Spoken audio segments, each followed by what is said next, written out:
check. Hit that like, everybody.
Right.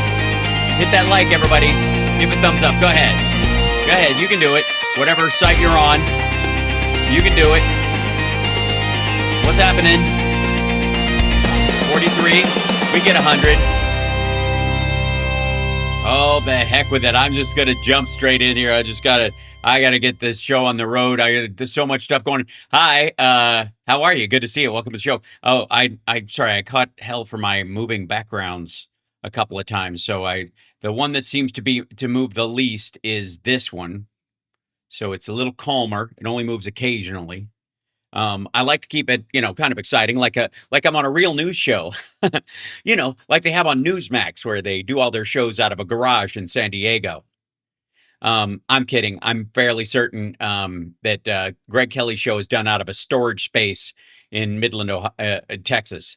Howdy, Carl. Good to see you. Welcome, everybody. Good to see you. Hello. Hit that like. We're at 53. We can hit 100. We can do it. And one thumbs down. We can do better in the thumbs down as well. I mean, come on. We got to have at least 5 thumbs down in there. Where are the maggots when you need them? These people aren't actually watching Trump-oriented shows and liking what they see. I have so much.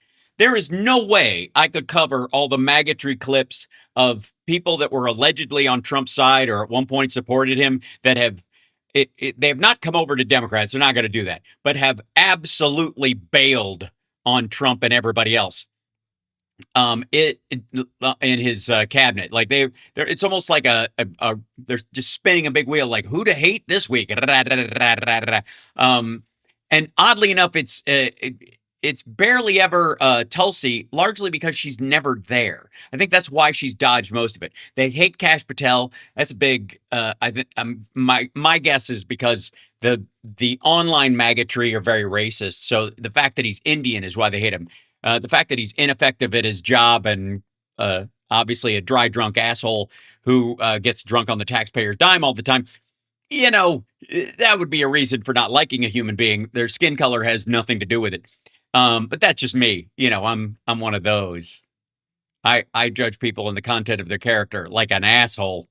But all right, so there is. Where do we even begin? Okay, let's start with. Trump went to China.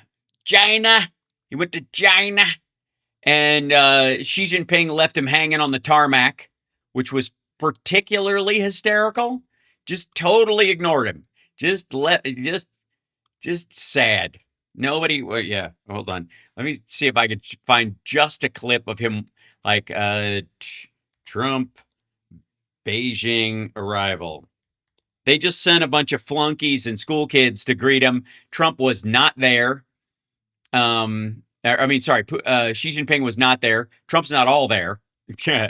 um, and let's see, a lot of the maggots, for some reason, and I'm not quite sure why, but a lot of maggots don't like showing him going down the stairs. It's very peculiar. It's very telling. That they'll show him in the Beast. They'll show him walking down the carpet with a bunch of people waving stuff at him, that kind of stuff. But they do not want to show him walking down the stairs. And it could very well be because, and this is why like the footage is so terrible. If you try to find it, it's really out of focus and all this stuff here. Hold on, let's see if I can do this real quick. Yeah. So here's Trump, who leads first. Yeah, there we go.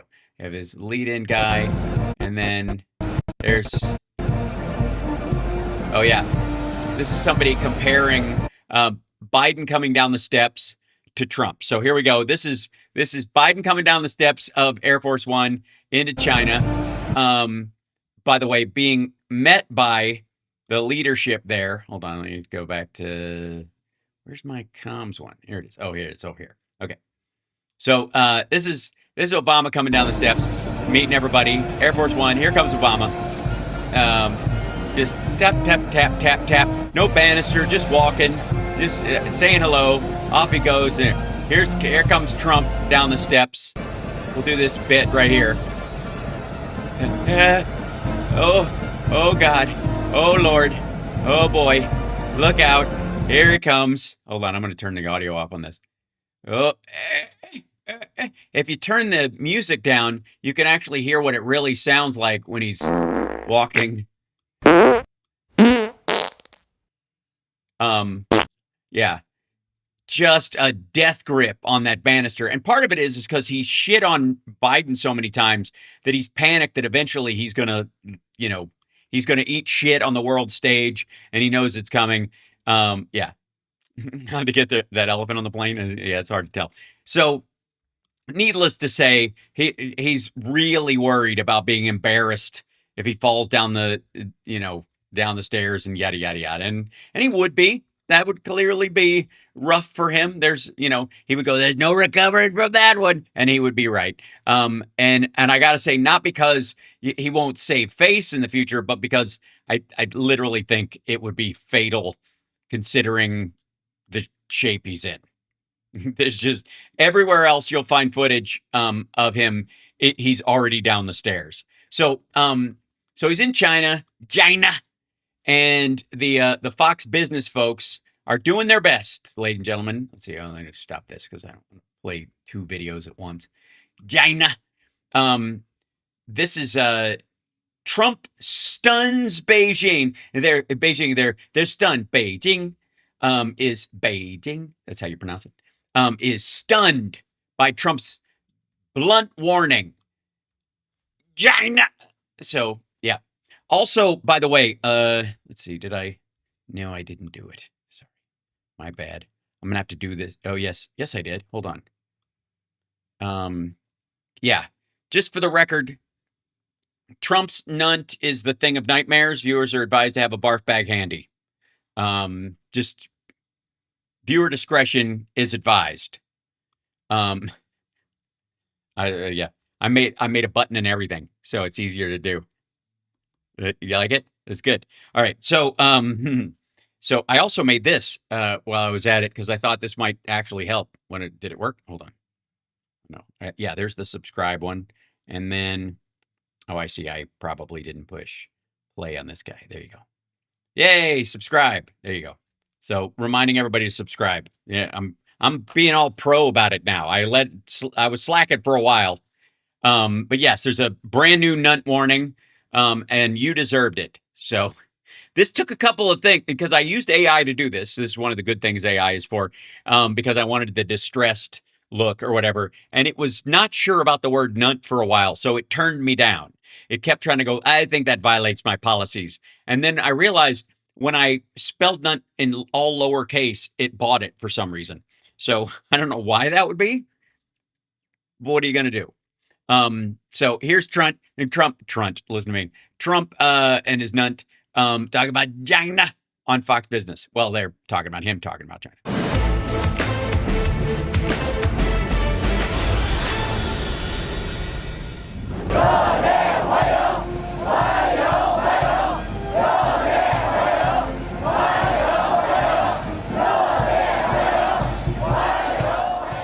President Trump lands in Beijing for his first trip to China in almost 10 years. It's pronounced China.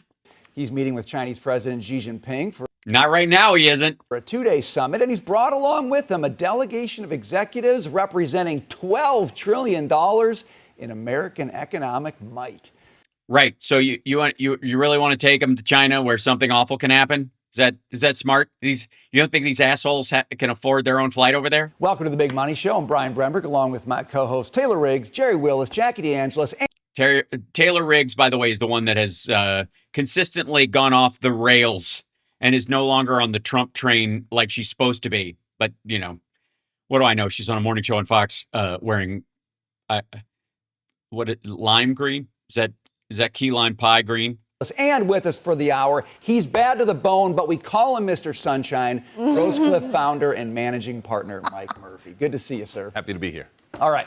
So what will it be? A massive trade reset, geopolitical deal-making, or another stalemate? Aisha Hasni is in Beijing with the latest. Hey there, Aisha. Yeah, Aisha, how was his first meeting with Xi Jinping when he came off the plane? Hey there, we'll find out soon enough because the president is going to get straight to work starting tomorrow, Beijing time. Sorry, get straight to work tomorrow. So, all right. So he's going to bed. He's been sleeping on the plane the whole time. They've been putting out phony truths all day to make it look like he's not sleeping, and then he's going right to bed. The president previewed for us right to work tomorrow. Okay. What he's going to be talking with Xi about. And the first thing he says he's going to make a request is for Xi to open up China to some of these business leaders that are coming along with him, part of this big delegation of tech and business CEOs. Sorry, China's problem isn't them not being open to tech. It's stealing it, I think. He wants China to do business with them. He wants trade to be the topic of conversation coming out of this summit. But he also says he will have a long talk with Xi about Iran. He says he does not need China's. By the way, the length of it is more about the lack of depth. Intervention to get a deal with Iran, but he does note that it is China that stands to benefit the most from an open Strait of Hormuz because it. Trump's like, why don't we have like young girls waving flags in skirts when I come off planes when I get to America? Gets a ton of oil from Iran. It is the biggest purchaser of the Iranian crude oil. Listen to this. I have a great relationship with President Xi. I don't know how anybody can think this is true. And I think it's going to remain that way. We have a lot of things to discuss. I wouldn't say Iran is one of them, to be honest with you, because we have Iran very much under control. We're either going to make a deal or they're going to be decimated. So one way or the I thought they were already decimated. Do you not recall? Or, is decimated more or less than obliterated? It's kind of like the argument about, a shit ton, versus a truckload, right? Which is more? The other, we win. A ton of shit in a truck. We're going to be talking with President Xi about a lot of different things. I would say more than anything else will be trade. Brilliant. I feel like I've learned so much. Hit that like, by the way. We're at 80. We can hit 100. Yeah, a lot of different things. It feels like everything under the sun is on the table. Everything from tariffs to artificial intelligence, chip production. Oh my God. Production, the status of Taiwan, beef and soybean exports. Again, there's a large. Why would we? Okay, soybeans maybe, but why would we be exporting beef when the price of it is so high here because of a lack of supply? Delegation of tech and business CEOs arriving here as well. According to Elon Musk, though, Tim Cook is no longer in charge of Apple. I guess the guy he's the former head of Apple as of 2 weeks from now. He's on for another week. It was Larry Fink from BlackRock, right up there. We're doing it in alphabetical order. Stephen Schwarzman from Blackstone, Kelly Ortberg from Boeing, Brian Sykes from Cargill, Citibank's Jane Fraser, Jim Anderson, coherent, H. Lawrence Culp, any relation to Robert? Jeez, Ralph, will you put on the pajamas? GE Aerospace, Goldman Sachs, David Solomon, Jacob Thazen, Illumina, Michael Maybach from MasterCard, Dina Powell McCormick from Meta, big name, tiny little title of a company. Sanjay Mehrotra, beg your pardon, from Micron. Jensen Huang from NVIDIA. Cristiano Amon from Qualcomm. Elon Musk, of course, basically just he's just there to visit his own factories that exist. And then Ryan McInerney from Visa. It was just him and the NVIDIA CEO, Jensen Huang, who were riding along with the president aboard Air Force. NVIDIA. It's NVIDIA. It's NVIDIA. It's not NVIDIA. There's no NVIDIA. There's no. It'd be NVIDIA. There's no after the N before the V. It's NVIDIA. It's old-fashioned internet. Shave off the first vowel. Air Force One. The president truth socialing aboard Air Force One a couple of hours ago. He said, "I will be asking President Xi, a leader of extraordinary distinction, to oh my God, to open up China so that these brilliant people can work their magic and help bring the People's Republic to an even higher level." Great, so that maggots can cry China first now. Now, we won't see the president anymore tonight. Because of his chemically induced coma. Beijing time, he's at his hotel for the night. We will see him early tomorrow when he heads to the Great. When he's done with the having the hookers pee on the bed. Hall, and that it's a tradition. That is where. Look, there are important parts of your culture you have to preserve. He is going to be received by. Wait, I think we have audio of Trump in the hotel. Yeah, we do. Yep, that's it. It's apparently it's bedtime. All right. The president of China, Xi. Back to you. All right, Aisha, we will watch all of it. Thank you very much. Okay, Murph, what do you want to see? Big trip, Wong on the plane, Musk on the plane, Trump. The other guys, I guess, had to find their own ride. Commercial. That's right, commercial. Coach. So what I love about this, just from the jump here, is that President Trump is handling his own messaging. So he. Oh my God. Says who? All right. No, he isn't. It's Natalie Harp, the woman who follows him around, the human printer, is the one who front loads all of his truth sinkholes. They had a big report that leaked out about that specifically, like yesterday. Okay, what shit? Let me just show you. Hold on. Where is I? It's all these screens. Just finding the mice in and of themselves. Okay. Let's see. I think it was. I want to say Daily Beast had it.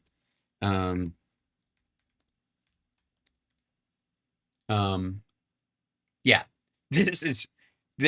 She's basically responsible for his late night blather. Young woman fueling Trump's wild midnight sprees is exposed. Trump is often not alone during his sleepless nights. Barf. Okay. Members of President Trump's inner circle are secretly fed up with the aide who is enabling his unhinged late-night truth social rampages. And again, she's not there doing it, with him while he's in the room. He just blathers a bunch of shit. She takes notes and she posts all these things, and I'll show you that. Most nights, the president fires off dozens of posts attacking his political enemies, amplifying conspiracy theories, spreading AI slop videos and messages, boosting offensive content from obscure MAGA accounts, and X on his Truth Social board. But despite the odd hours, Trump isn't doing it all alone, according to a new report in the Wall Street Journal. His executive assistant, Natalie Harp, is the driving force behind some of his most incendiary content, including a racist video that depicted Barack and Michelle Obama as apes and an AI-generated image of Trump as Jesus Christ, both of which Trump later took down. Harp, who's in her mid-30s, brings the president and looks she's right out of the Ivanka dispenser, which is what makes it even creepier. Brings the president stacks of printed out drafts of social media posts, many of them recycling content from other accounts for Trump to approve. So again, he doesn't send these out. She brings these things and he check marks them and she retruths them on the site in the middle of the night, or preps them for automatic release at a certain hour. She then logs onto the president's account and posts batches of Trump approved messages. And again, posts batches of them. She's doing this. He is not. This idea that he doesn't sleep and he's powerful and the guy never stops is all bullshit. He sleeps a lot and he's still tired. The idea that he stays up all night excuses the fact that he might doze off in a meeting because they're like, oh, of course he dozes off occasionally. A, these things are boring. And B, he was up all night giving them what for? You know, drinking liberal tears. He was guzzling them online all night long. He's not. He's fucking conked. And she's posting these things for him. So anyways, everybody's mad that she's doing this stuff. So just for the record, he's not in charge of his own message. He's setting the stage for who he's with, who he's bringing, why he's bringing them, and what he plans to speak to President Xi about. Well, where do you get this? Why would you even think this? First of all presidents should have a team of people that they're working with on a myriad of issues, because no single person can delude themselves enough into believing that they know everything about all these issues. You would want to have different teams coordinating on different stuff, and they would report to you, and you would be aware of this stuff. But the idea that you're like, I know more about trade than you trade guys do. Shut up. I got this all figured out. Meanwhile, I only sleep 3 hours a night and have a shitty diet and snort benzos and Adderall all day long and drink Diet Coke. It's just furtherance of mythology. That's what this is. He's not going to let the media or anyone else set the stage for what's going to happen. He's telling us. So what do we come away from this with? Clearly, both men have to come out on top. The two most powerful men in the world. Neither one's going to give in necessarily. But I think President Trump's plan to have an open China is a win, yes, for China, but a bigger win for the United States and the rest of the world. If you had a more of a democracy, more capitalism in China, how does that help our economy? So I think there's a lot of upside here. Right. I guess, how does it help our economy? And if he just plays it the way he set it out, I think it's going to be a win. Okay. He didn't set it out. He just said, I'm going to talk about these things that I'm sure it's going to be great. Open China. I have some skepticism, Taylor, about China's willingness to open. Nice goal. Yeah. I don't know that they want to do that, but I do think they would love to have NVIDIA chips, and not the second-rate ones, the first-rate ones. Do you think that's a big chip on the table in these negotiations? Yeah, Trump doesn't give a fuck. He would gladly give all this shit away. You nutcase. Of course he doesn't give a goddamn. He's not even sure why it matters. In 1 second. I had to do one. There you go. Yep. Whoops. Sorry. Typing the wrong thing. There we go. So, yeah, no. Yeah, chips are part of the chip negotiating table. I do like that. Comment I heard this morning, maybe we give them not the latest and greatest chips, but just like 6 months behind or a year behind. And we talked to Daniel Newman yesterday, and I like that he was saying that we originally thought that chips depreciated in 6 months, and we're actually still using chips from 6 years ago. So if you give them chips from 6 months or a year ago, that may not be a bad thing. NVIDIA gets to benefit from it in the meantime, but they don't get the latest and greatest.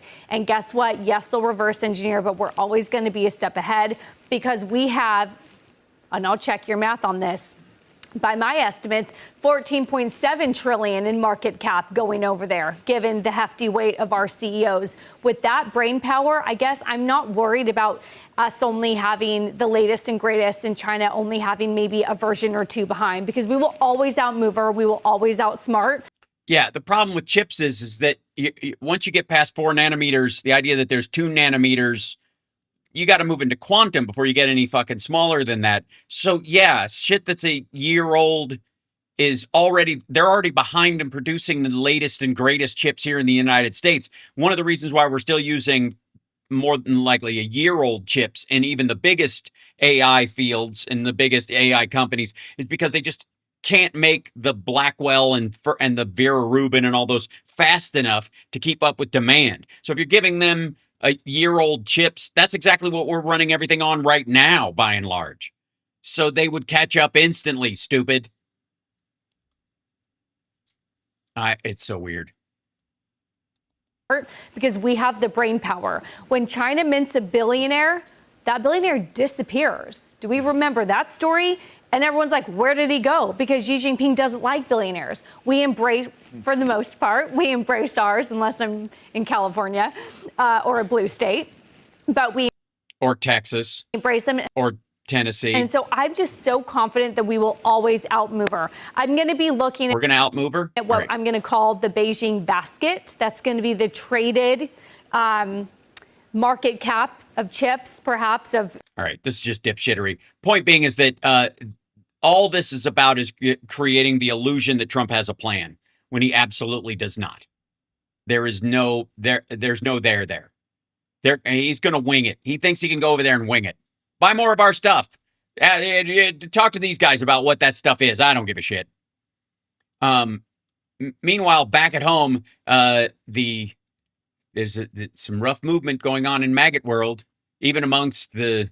Well, I don't even know if this is friendly fire or not. But where did that go there? That's not the page. What you doing? What you doing? I wanted to go to this guy. Yeah, there we go. All right. There you go. Yeah, there we go. Anti-Trump? Nick Fuentes? Tucker Carlson? Candace Owens? And Trump or anti-Trump? What in the world? I'm side-eyeing them. This is my response to the anti-Trump right by Nick Fuentes. Trump seems to be undergoing this really significant worldview change. And we've seen this. You mean betrayal of all of his alleged beliefs that everybody else saw coming except maggots? With Tucker Carlson. We have seen this with Candace Owens. We've seen this to some degree with Marjorie Taylor Greene. To some degree, she fucking quit, dude. Dave Smith has always been Dave Smith, so that one doesn't surprise me. Yeah, you're going to Dave Smith. Dave Smith's going Dave Smith like Dave Smith is going Dave Smith. Surprise me as much. We've also seen it with other characters as well, with other figures. Like Megyn Kelly is starting to call into this camp. And the thing that I've noticed is that there seems to be a correlation. Nick Fuentes is also somewhat in this camp. But like as this guy talks longer, it's going to eventually be everybody except him and Ben Shapiro. But he's kind of a different and Mark Levin. That's it. There's the three of them. Outlier as well. There seems to be this correlation with how you feel about the Trump administration, and not just the Iran war or whatnot, but how you feel about Israel, or in some cases, like with Fuentes, the Jewish people in general. Yeah, there's one particular Jewish person who may or may not have escaped from jail by pretending to be dead in 2019 that sticks out more than, say, the general, what Tucker calls the Jewish question. And I've said this, I don't know how many times. If you want to be skeptical of the Israeli government or Benjamin Netanyahu, be my guest. Like, I'm skeptical of all governments, so why would you leave Israel out? Well, if you're skeptical of all governments, that's just cowardice. You're just writing off governance, which, by the way, you absolutely don't believe. I don't give a fuck what anybody says. Anybody who's like, government can't do anything right. And you're like, did you fly in an airplane recently, dickhead? You're even trusting it when there are shitheads from the real world in charge. So fuck off. What I don't understand is what to me seems like a completely disproportional response to things that go on in Israel, or that Israel does, compared to what other countries do that these people are now defending, right? There seems to be this general running to the defense of Islam, right? It would be one thing if they said, because if you look at each one of these people, they were all very, very critical of Islam, and they were all very critical of Middle Eastern countries who they clearly associated with terrorist activities. Right, but the Islamic Republic of Iran and the people of Iran, especially the Persian ones, there's a massive separation between the two that is a distinction that Donald Trump doesn't seem to be willing or want to make. He'll talk about how great the people they're talking to are in the Iranian government, but then threaten to wipe out the entire civilization, which would be the general public. And it seems to a lot of people, and I think rightly so, that Trump tends to side on the power broker and elites of any particular country over the public of any country, including ours. So fuck you. And yet now all three of these people, and by this I'm talking specifically about Candace Owens, Tucker Carlson, somewhat Marjorie Taylor Greene, but increasingly Megyn Kelly. They can't just be critical of Islam, they have to defend, or excuse me, they can't just be critical of Israel, they have to defend Islam. And it's not that they can be critical of Israel's influence or whatnot. Israel now explains everything. Megyn Kelly's not so bad on this yet, but she's trending in that direction. Well, we'll keep an eye on it. Maybe there's some sort of like a thermometer we can put in, kind of like a Megyn telethon. With Candace and Tucker, like the only way they can explain certain things is what must be Israel.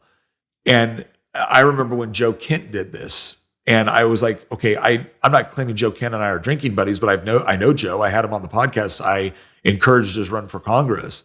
Right. And how did that work out? Your buddy Trump keeps calling him a loser. So. And I read off a bunch of things Joe Kent was saying about Israel for the past 5 years, or excuse me, a bunch of things Joe Kent was saying about Iran for the past 5 years. And then his claims when he left the National Counterterrorism Center, it was like, okay, Joe, it's not like you've presented a bunch of new evidence to refute everything that you were saying for the past 5 years. And that's my same problem.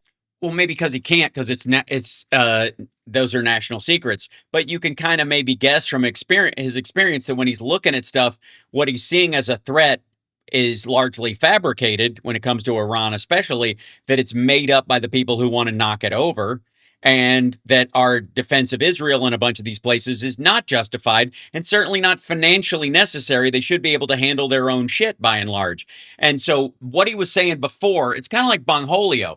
Bongholio's talking shit about and Patel talking shit about how the FBI is all compromised and everybody in it, and they're going to shut down the FBI headquarters and all this stuff. And then they get in there and get a look at real shit, and they're like, oh, fuck, right, we need the FBI. Problem with Tucker and my same problem. Thank you, Water Goddess. I see you too. With Candace. And people will say all the day long that Candace brings the receipts. No, she doesn't. Candace will point out something like she'll point out something from the Talmud, or she'll point out something that a Jewish rabbi says, and all of a sudden that's what all Jews believe. And I'm looking at that.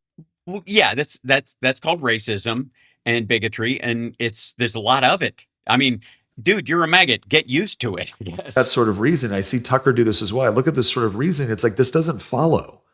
Like, they're not following. They're leading. Okay. You're the one that's behind. This is the sort of reasoning I've watched the left use within this kind of critical theory dynamic where you have oppressors and oppressed. And if somebody fits into the oppressed category, well, then they're the good guys. They're our tribe. They're great. And if someone fits into the oppressor category, well, then they're bad. And everything they do is bad. And everything they believe is bad. And I'm watching Tucker and Candace adopt this same sort of world. Yeah, but they still think Ukraine invaded Russia. So don't worry about it. They're just as full of shit as they used to be. They'll come around. View. And so now Tucker is looking at the Iran war saying, I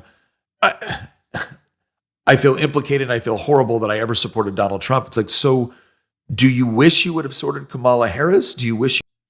Yeah, I think what he meant was stand down or support somebody else. And Trump, like, he's literally going back to 2015, 2016. Don't worry, he's not apologizing to all the people he shit on and bared false witness against, like myself and others who were trying to warn you dickheads this whole time that, Donald Trump would tell the story of the snake when he was, in fact, the snake. Wish you would have supported someone else? Do you wish Donald Trump had lost that race? And what about your worldview and what about the values? Because you still claim to be a conservative. What about your conservative values would have been better served if Kamala Harris had been president? Well, infrastructure, affordability and home ownership, a focus of tax dollars on rebuilding parts of America. She certainly wouldn't have invaded Iran. She would have curtailed what Israel was doing in Gaza, and certainly wouldn't have supported them doing what they done in Lebanon and looking the other way during it. She wouldn't have put she wouldn't have blockaded the Strait of Hormuz and said it was open. She wouldn't have. We wouldn't have had to abduct the leader of Venezuela. She wouldn't be talking about making Venezuela the 51st fucking state. Maybe Puerto Rico or DC, definitely Puerto Rico. She wouldn't have talked about invading Greenland or actually thought about doing it, or Cuba, or making Canada the 51st state, which again, Canada and Venezuela is the 51st state. Whenever Trump brings that up, it's hilarious. Number one, if we made Canada the 51st state, it would be 3 states, not 1. The provinces would be added as states separately because of how their governance is working. And all 3 of them would be expecting national health care. So work that shit out with 2 new senators from 3 new Canadian states. And there goes the Republican control of the Senate for the next 3 decades.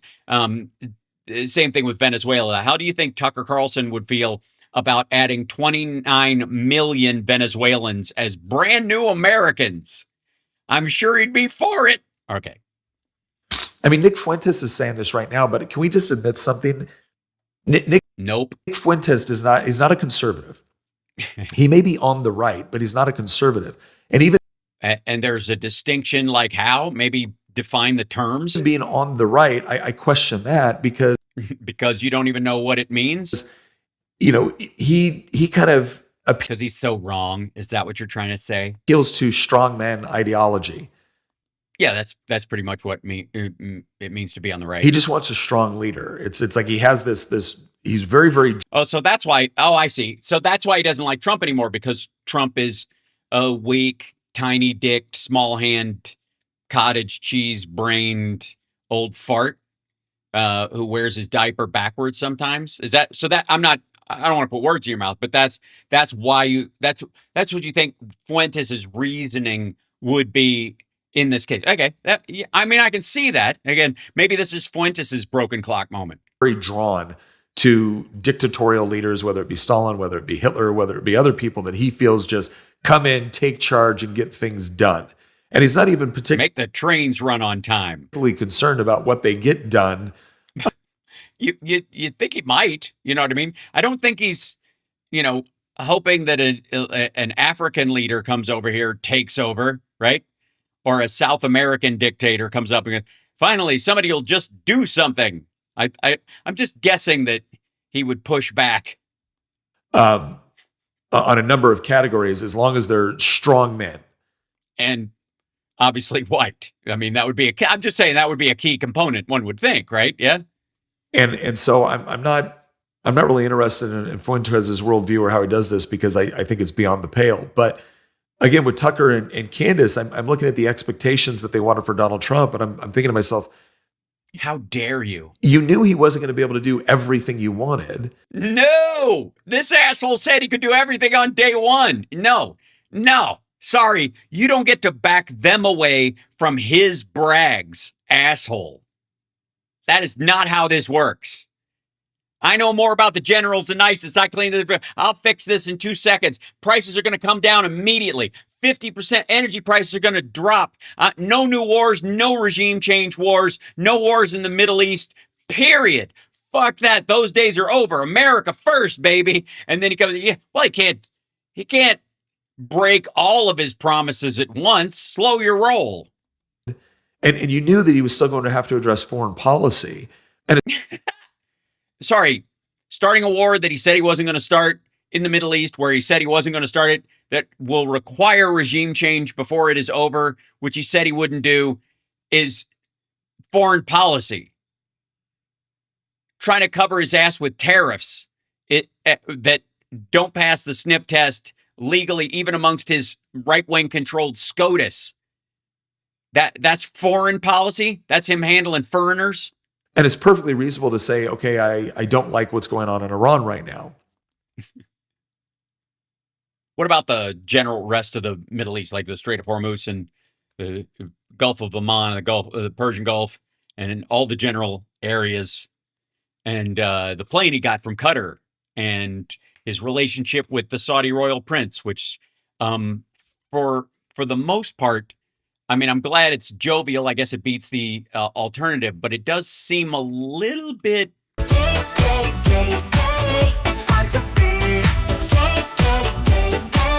I mean, seriously.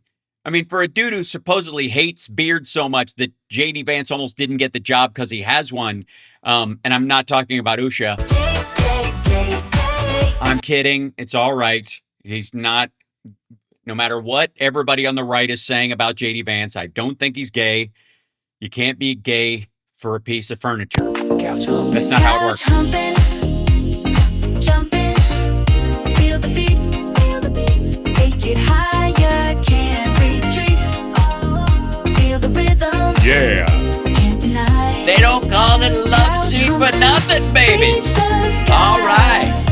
So, it's hard to tell. But anyway, sorry, I interrupted this guy's whining about how much Trump likes MBS's physical person. Okay. And yeah, I understand that there's always some criticism for what Israel did in Gaza, even though that I think what Israel did in Gaza was. By the way, this guy normally does a show. CSL, back me up on this. He normally does a show in one of these kind of like leather chaired smoking lounge kind of sets that he has with a desk and all this shit with other people. And his oops, I might not like Megyn Kelly and Tucker and all those folks is too embarrassing. So I got to do this in a separate room in the house. Gaza was a direct response to Hamas. And I think when you really dig into the tactics, techniques, and procedures used by the IDF, the vast majority of them are justified. I look at this and I'm like, okay, well. Yeah, tactics aren't the problem. It's the overall strategy. Hold on one second. Talk amongst yourselves. I think the TV's a little loud in the next room, and I'd left it on. I want to, if Summer needs to nap, I don't want to bug her. Hold on.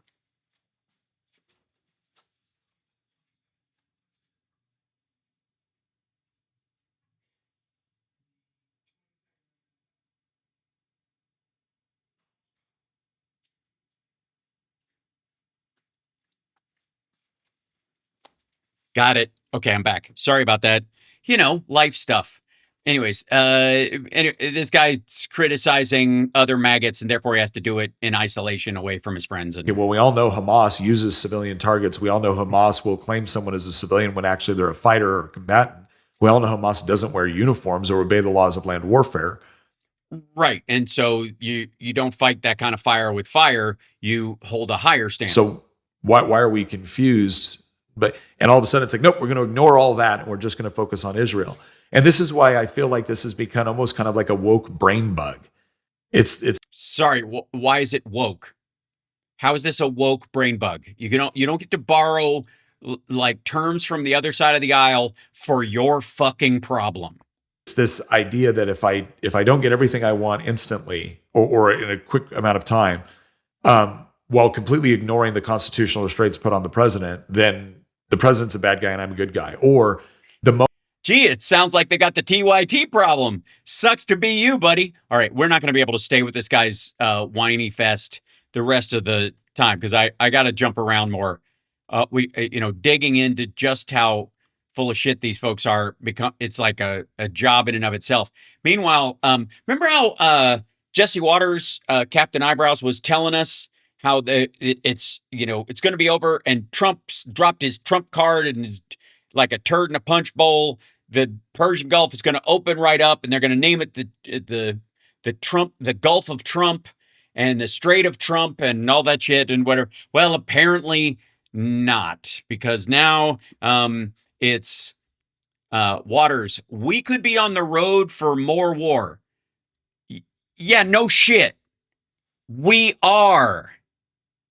I don't know why anybody. I know I've been grinding on this for a bit, but that it really bugged me like a Friday week ago when everybody was like, "It's over." He said it was, and the market responded, and oil went down for a couple hours. He's like, "They agreed to everything, and they're going to give up their uranium and all this stuff."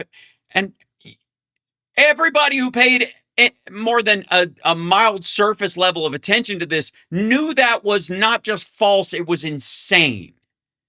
And it was meant to manipulate the market late on a Friday so we wouldn't have a shit weekend where the market where gas prices were high and the market was low over that window. He was just manipulating everybody, obviously. And this dickhead bought it. Stretch Ben Shapiro decided that was true. Evil Ross decided that Trump was telling the truth, and he did show after show after show about how Trump had basically brought this whole thing to a close. It was donezo, baby, and Trump's going to get everything he wanted. Well, apparently not.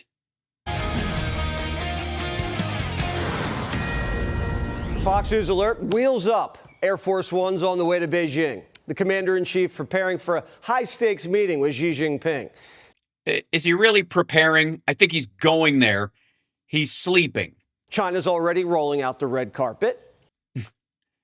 Sorry, over top of these three assholes? Because the president's bringing the dream team. Rubio.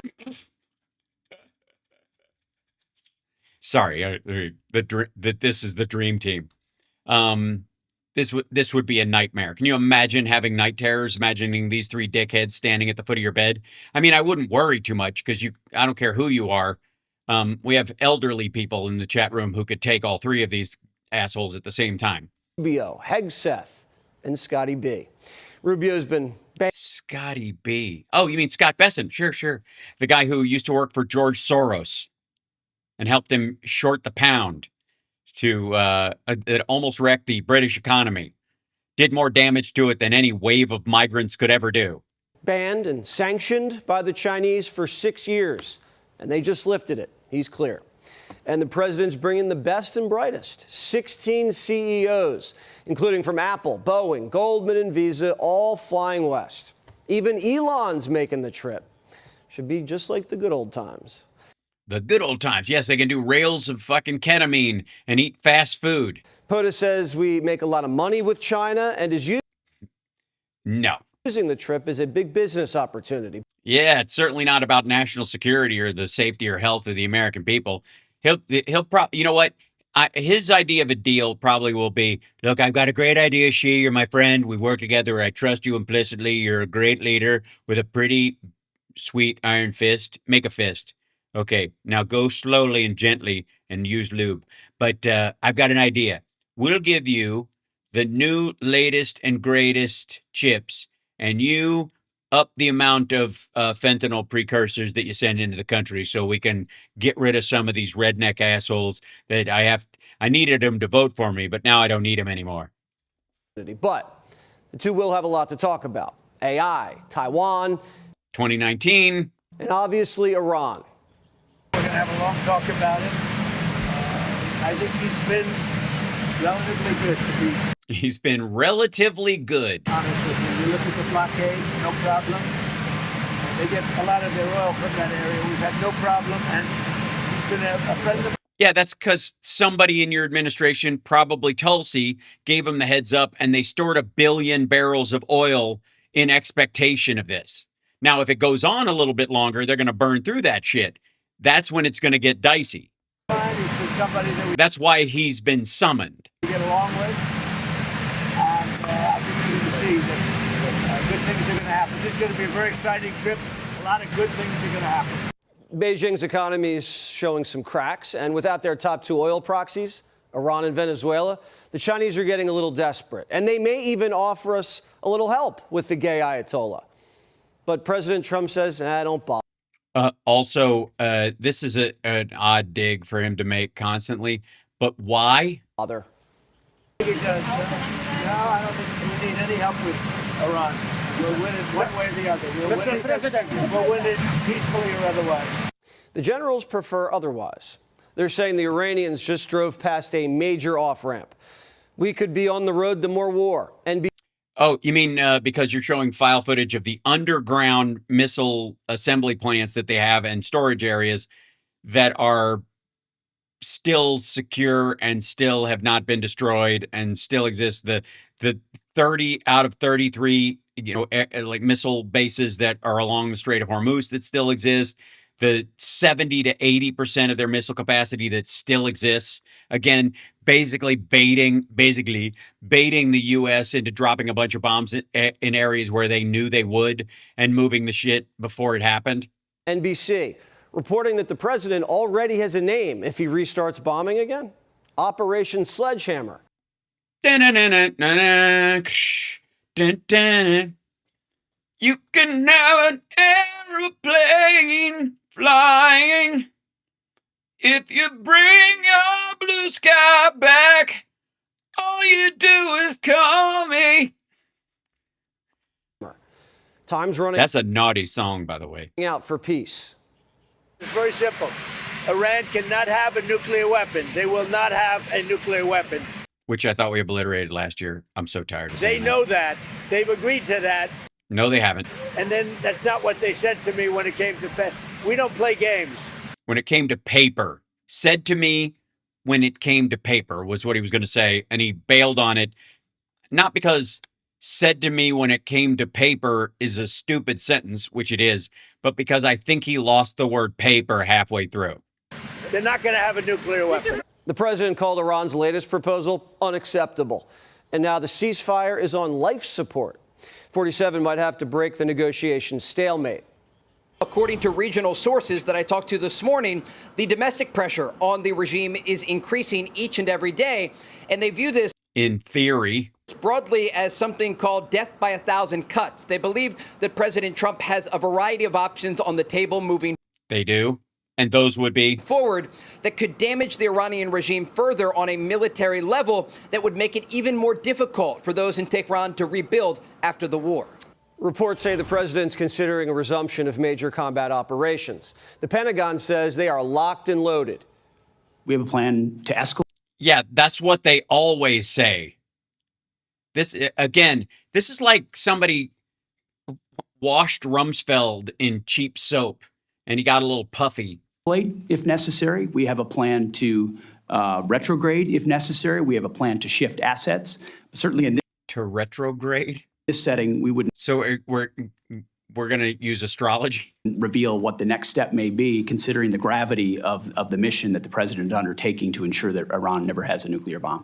On the menu, a special ops mission to snatch Iran's uranium. A special ops mission. That would be commonly referred to as boots on the ground, fuckwad. In the last 48 hours, both Trump and the Israelis have toyed around with the idea. Yeah, they're just toying with it. You know, it's just a thing. I don't know. How do you envision the highly enriched uranium will be removed from Iran? By divine intervention. We have people who are specialists in levitating. You go in and you take it out. With what? Special forces from Israel? Special forces from the United States?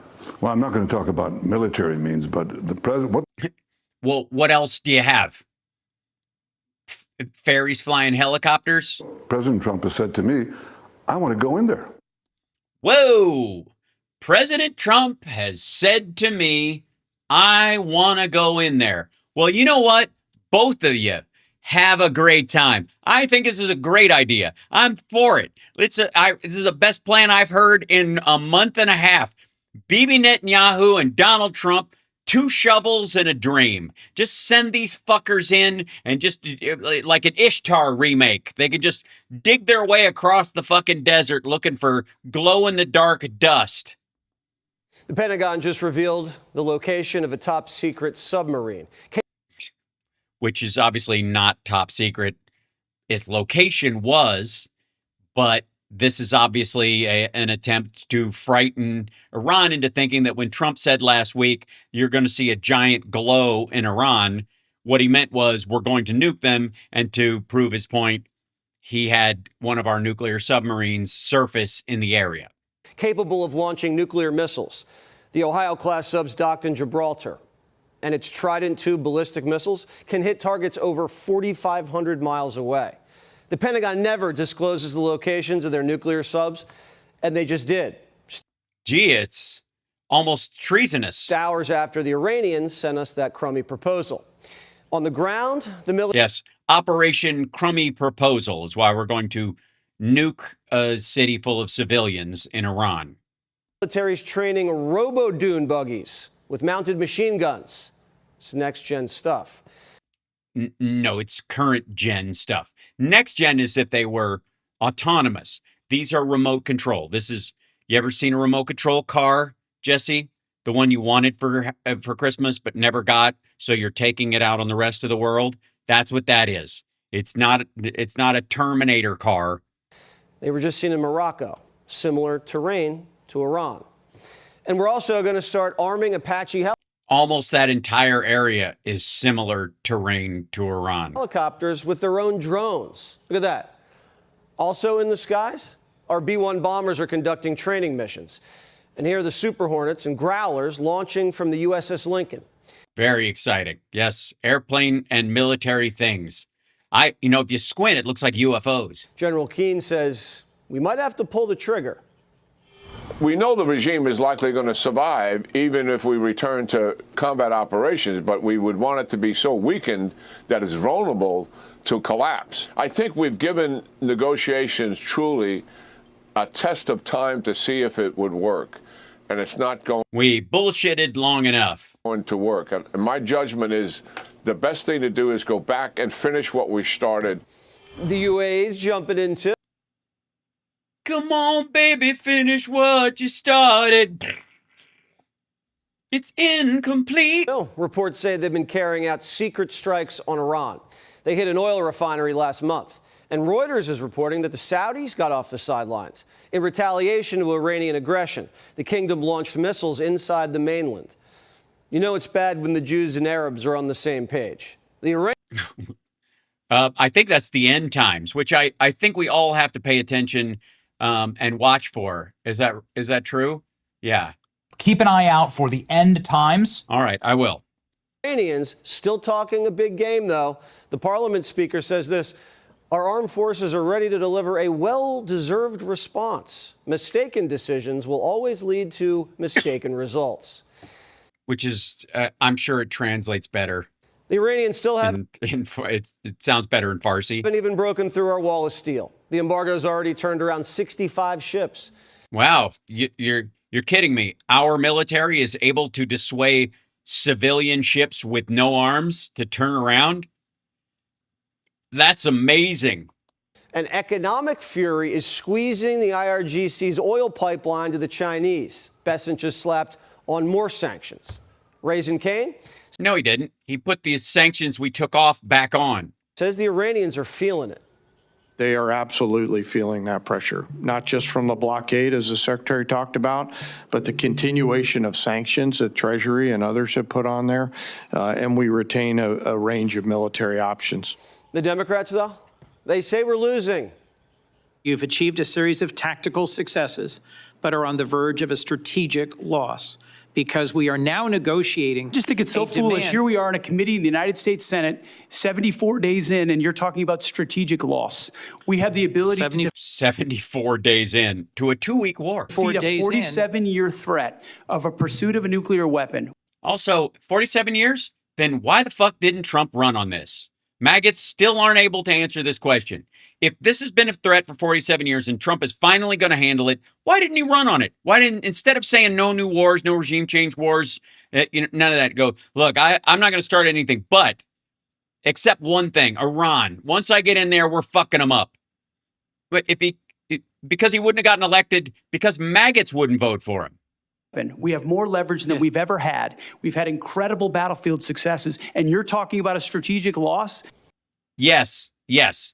Tactical wins, that's what you're talking about. Battlefield successes, those are tactical. Strategic is the results that you're after. Democrats, like the Iranians, are begging for a stalemate. And well, all right. Begging for a stalemate is gibberish. Like, there's not really an answer to it. The idea is, so we want this to grind on, is the idea? Media, well, they just can't keep up. You are the media. Mr. President, you promised to bring inflation down. It's now at its highest level in 3 years. Are your policies not working? No, What's my happening? policies are working incredibly. If you go back to just before the war, for the last 3 months, inflation was at 1.7%. Now, we had a choice. Let these lunatics have a nuclear weapon. If you want to do that, then you're a stupid person, and you happen to be. I mean, I know you very well. The markets are... It's so funny. It's great. Better than answering the question, though. And also, the 1.7, hold on. Well, let's look at that. That little term right there. Hold on one second. Let's see. We're going to go back to here. There you go.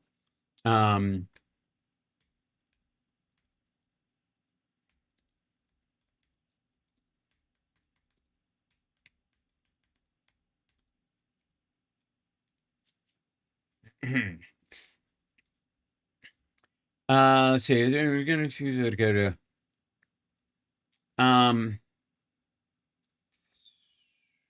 Yeah, the 3 months before, inflation was 2.4% in January, 2.4% in February. This is before we started. And then let's see. Bank forecast 3.1%. Yeah, core PCE is roughly 3.1% for Q1 of 2026, so higher than. The 1.7% number that he's talking about was GDP growth forecasts not inflation data. RSM, for example, explicitly lowers its forecast for U.S. GDP growth in 2026 to 1.7%. So no, the inflation, here you go. Inflation in Q1 of 2026, January, February, March. And we started this in February, so you can include, I guess, December, which still isn't, is the fourth quarter of last year. And still was obviously, it was not 1.7% in December. Let me look at that directly. December inflation 2025. See what that was. 2.7%. Yeah. Okay. So here's where Trump thinks it was 1.7%.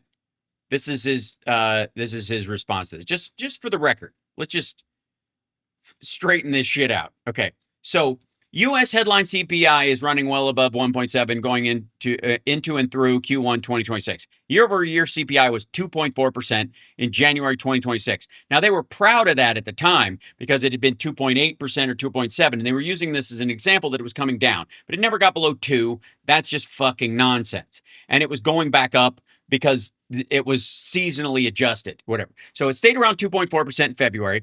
Then it jumped 3.3% because of, as reported by BLS and summarized in financial press coverage. This is largely because of the war and gas prices going up 3.3%. A Bank of America forecast has core PCE at roughly 3.1% overall. So combined, because, split with the first 2 months that were lower, but after the war, 3% inflation plus in the first quarter of Q1 of 2026. Where 1.7% is actually showing up. This is where Trump actually gets the number. That number appears quite clearly in GDP growth forecast, not in inflation data. RSM explicitly lowers its forecast for U.S. GDP growth in 2026 to 1.7%. That's where he saw that number because he is stupid. All right, this is... back to here. Markets are stomaching all of this. The Dow is up today. Wages are up even after that hot inflation report because Iran closed the strait. By the way, that will track inflation higher. Wage growth, especially in certain industries, will put more money into the circulation. And that will bring. That's why Warsh, even if Trump wants him to, will not be able to lower the interest rate when he gets into the Fed because it's not warranted. But the price of crude is still down. It will cause more inflation. From 2 weeks ago, and the president says this all ends soon, and it only ends in one way. We're either going to make a deal or they're going to be decimated. That's two ways, but okay. One way or the other, we win. The president's heading into China in high spirits. Next 48 hours. High spirits? Did you see him walking down the steps? He was mortified. Will be huge. The United States is prepared for anything. No, we're clearly not. We've been wargaming with all our Pacific allies all spring and just announced Space Force, alongside America's space allies, just completed a joint plan for conducting orbital warfare by the end. Great. Awesome. Jesus loves me. This orbital warfare. Finally, the crossbow project, because a good offense is the best defense. Into the year. And we're selling Taiwan $25 billion in weapons in case the Chinese get frisky. Frisky is the word. We're going to turn that little island. By the way, how will that work out in the meeting? Island into a little porcupine. Whatever happens, we're dressed for success. Rubio slipped into a Nike sweatsuit on Air Force One. It's the same outfit that Maduro rocked when we nabbed him. Right, and nobody could tell if that was a troll or on purpose. Or just kind of, that's what he's got. They shop in the same fucking store. Now, Hegseth was not getting all sunshine and roses from the right wing, or from the MAGA sphere around him, especially when he went in front of the Senate. Apparently, Miss Lindsay was in quite the tither. I do declare. She actively said to him, "You failed, sir. You have failed, sir. You failed." Lindsey Graham rips Democrats. Obama will failure to stop Iran from being a nuclear threat. He's very upset. He's going to be all mad that we wouldn't be in this position if it wasn't for y'all Democrats with your stupid deal that Trump tore up. Thank you. I just want to start off with saying that these military operations against Iran have been spectacular. In a matter of months, we have degraded the largest state sponsor of terrorism beyond what I thought was possible, probably more to come. Also, why would you not think it was possible with the $1 trillion military budget? Why? Why would you not think? Ms. Secretary, 900 pounds of 60% enriched uranium, do we all agree that's what Iran has buried somewhere? In this format, some of that should be classified, so I wouldn't comment on the exact amount of anything. Okay, well, it's just pretty well known. They brag about it. But in a classified setting. Is it possible they could have 60% highly enriched uranium without them cheating in the past? Yes. We know. Also, they didn't have to cheat. Trump tore up the agreement in the first year, late in the first year, beginning of the second year, whatever it was, of his first term. In every context of what Iran has undertaken, they've lied and cheated. The answer is no. The answer is actually yes. They've had plenty of time to enrich uranium since Trump tore up the JCPOA. Period. This is horseshit. Everything that Obama and Biden did was designed to keep it to a civilian nuclear program. There is no way in hell they can have 60% highly enriched uranium unless they cheat. So yes, they are. How long the fuck do you think it takes? Everything y'all did failed. Wait, if they can make a fucking nuclear bomb in 2 weeks from not having one, how long do you think it takes them to enrich uranium? Dude, it's been almost a decade. Failed. And you want to criticize? You failed. Ouch. You allowed Iran to be a threshold nuclear nation. No, they didn't. They had a plan to stop it, and Trump ripped it up and then went, I'll make a new deal with the people that worked really hard to make a deal with us in the first place and didn't like it, but stomached it anyways because we had everybody buy in, including Russia. And I'm going to make a new deal with them, and I won't tear that one up. Everything you did failed. Missiles, Diego Garcia. Did they shoot missiles at Diego Garcia, General Kane, the Iranians? Yes, sir. They shot a few. Under the protocols we had in place, were they supposed to be able to do that? Without reviewing the fine print, I believe the answer is no. No, they weren't. You failed. What protocol? Do you mean the ones that Trump tore up almost a decade ago? There. You failed to stop Iran from being a nuclear threshold nation. A threshold. You failed to stop Iran from having missiles that could go thousands of miles. Why should we listen to you? Because they didn't fail. They crafted the deal that stopped it, and Trump tore it up. Asshole. He tore it up. So he owns everything after it was torn up, especially the last 3 years he was in office in his first term. And the first year, when apparently most of the time this didn't fucking matter until the Epstein debacle blew up in his face. And then all of a sudden, we got to stop Iran from getting a nuclear weapon. It's go time. Bottom line here, China. Does China buy 90% of Iranian oil, Ms. Secretary? China buys a very large percentage of Okay, Iranian 90% is pretty large. It's not 90%. It's of 90% of it goes to Asia. China gets about 40 to 60%, depending on how much they do from Iran and that from that area. They also buy a bunch from fucking Russia. So does China are they largest purchaser of Russian oil and gas? Singular, yeah. But they're not the largest. There are other states. South Korea is now able to buy it. Trump gave them a break, and then Biden took it off, and then, Trump got caught, and then he turned it off, and then it got turned back on, then as they're back and forth. And then as an attempt to make a new deal, and of course that went away. And then, of course, where is it? The Philippines, Cambodia, India. I would imagine they're up there, Senator. They are. They're the largest. So President Trump, when you go to China, they're also the largest by population. They're also the largest by landmass. What's your fucking point? Realize that the person you're talking to is propping up Russia and Iran. I appreciate what you've done in Iran. I appreciate what you're trying to do to end the Russian-Ukraine conflict. Do you agree with me, Mr. Secretary, that of all the countries on the planet, China could have the most influence of ending this war if they chose to? I think the most influence is in President Trump's hands and what he decides to do, and he'll yeah, not ending it, dummy. Yes, you're right. The sun shines out of his ass. He squirts out deals like diarrhea. You're a genius. What if China stopped But buying? ultimately, China has a lot of leverage. You're right. Yeah, they did. What if they stopped buying 90% of oil from Iran? That's not President Trump. That's up to China. Do you support putting tariffs on China if they continue to buy Russian oil and gas? It's not his job. He's with the Department of War, and that's insane enough. Why would you want to put this asshole in charge of trade policy? It should be in the hands of the House and the Senate, namely yours. So who gives a fuck?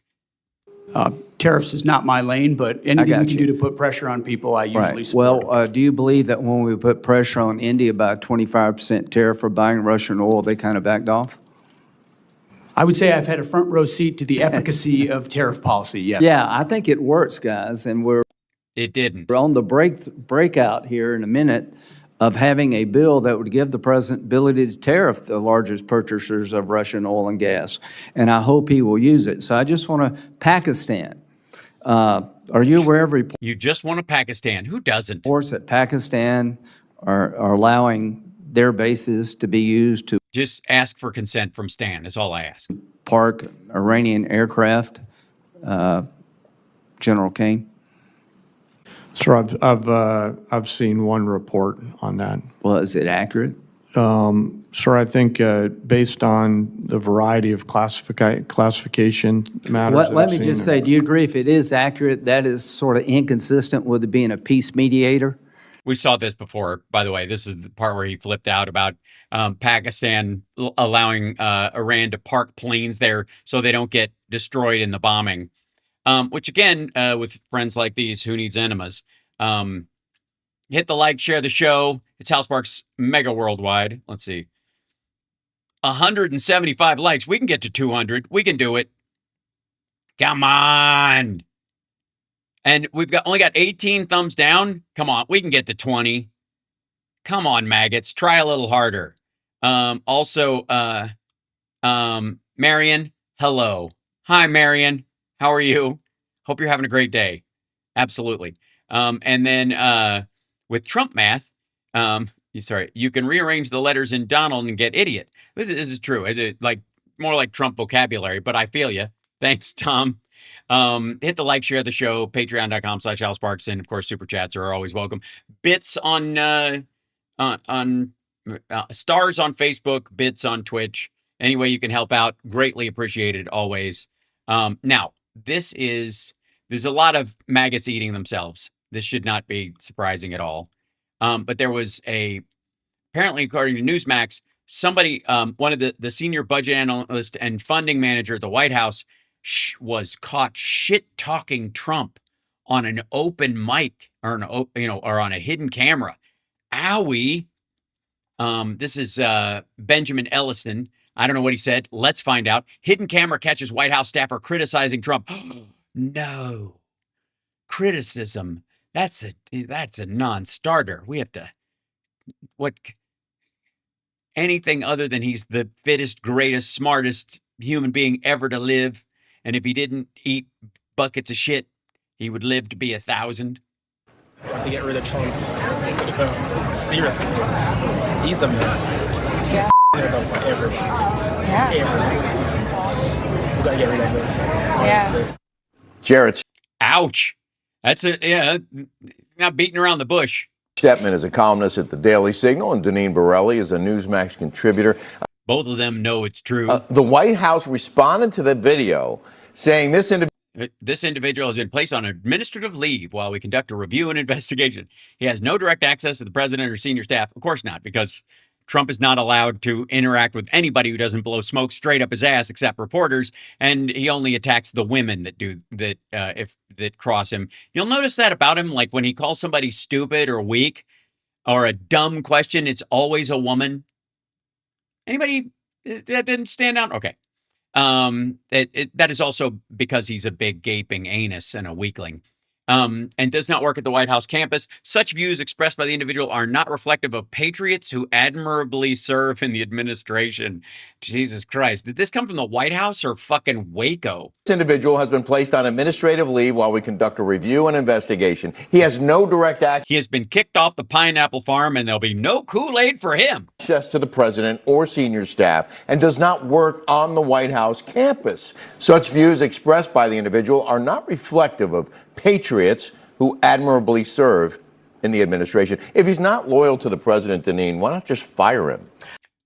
Because maybe somebody should welcome disloyal people because they might tell you the truth when everybody else is just sucking up to you.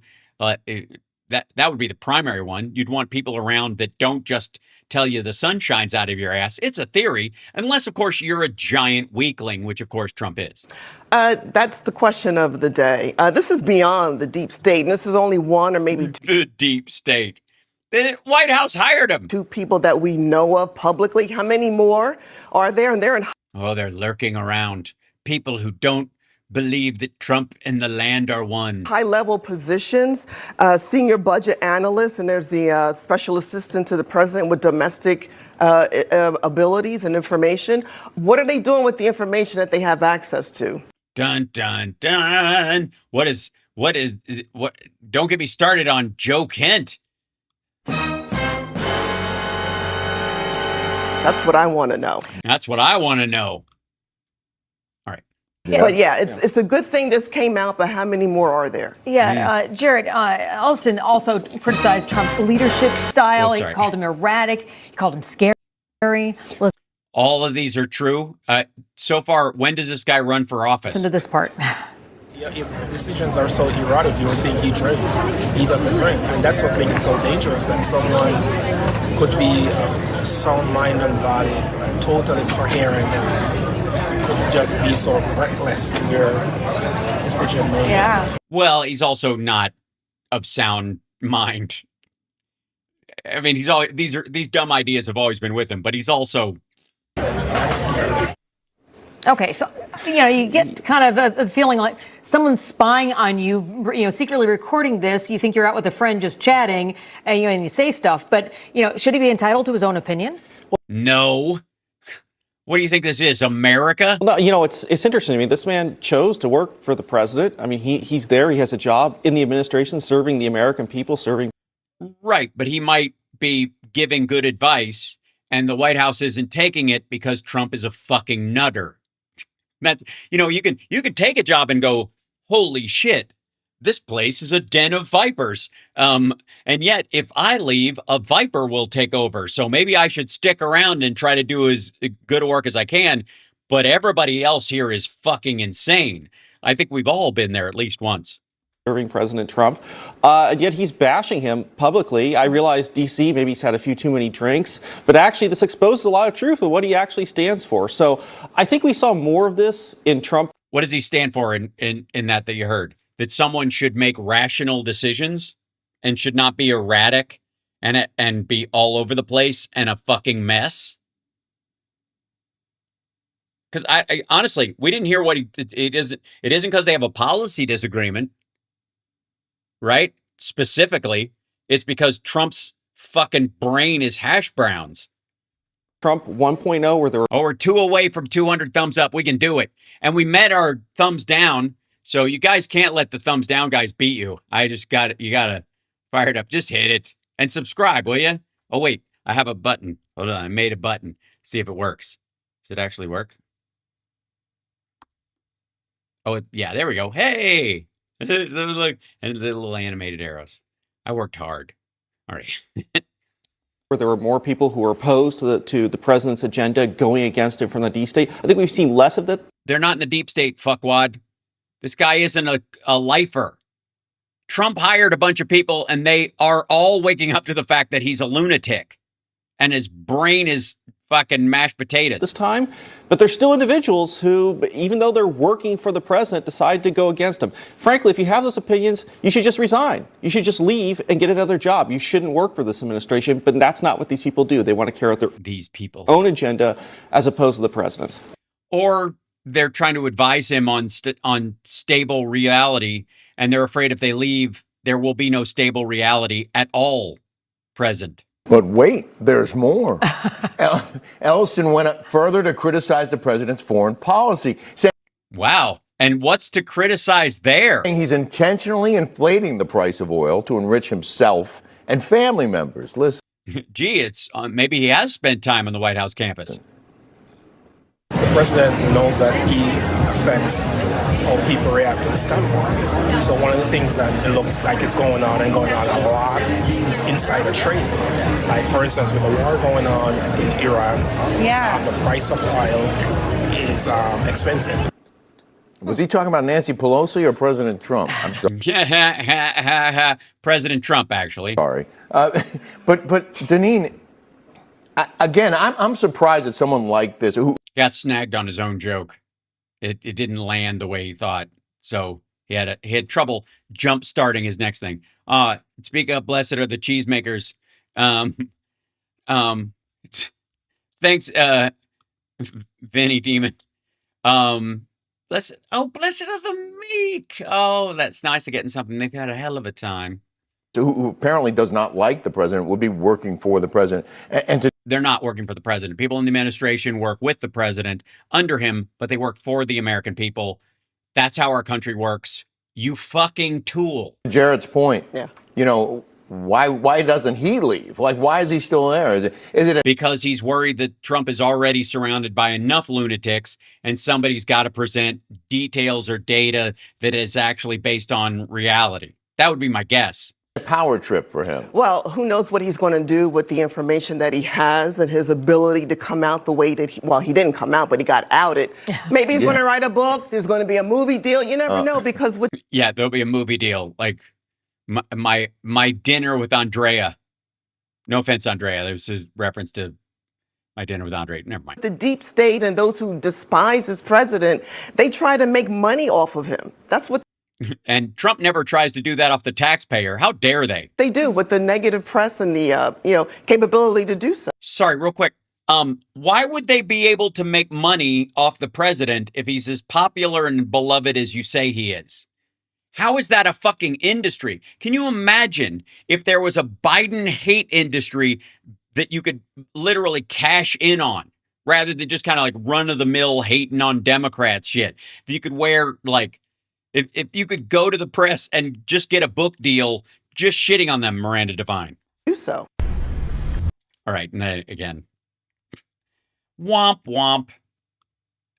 Now there was a meeting of the fraud team, and I'd like to show you a little snippet. This is JD Vance bringing the Riz with his newly gray sideburns. The front of his beard has got color. His hair has color, but his sideburns right here are almost completely white now. This has got to be a natural transition to gray because I don't know anybody who would do this on purpose. Tell me if it sticks out to you the way it sticks out to me, but here you go. Oh, this is hold on, let me go back. Man, it's just exciting. They don't even get to play the Lee Greenwood for him. He doesn't have a Kid Rock song. Bow to down, diggy diggy wiggy digga bugga. Good afternoon, everybody. How we doing? Good. Good to see you all. So as you know, the president just landed in China a few hours ago. I always bore everybody with an anecdote right out of the gate. Why in the world would this stop? Hold on.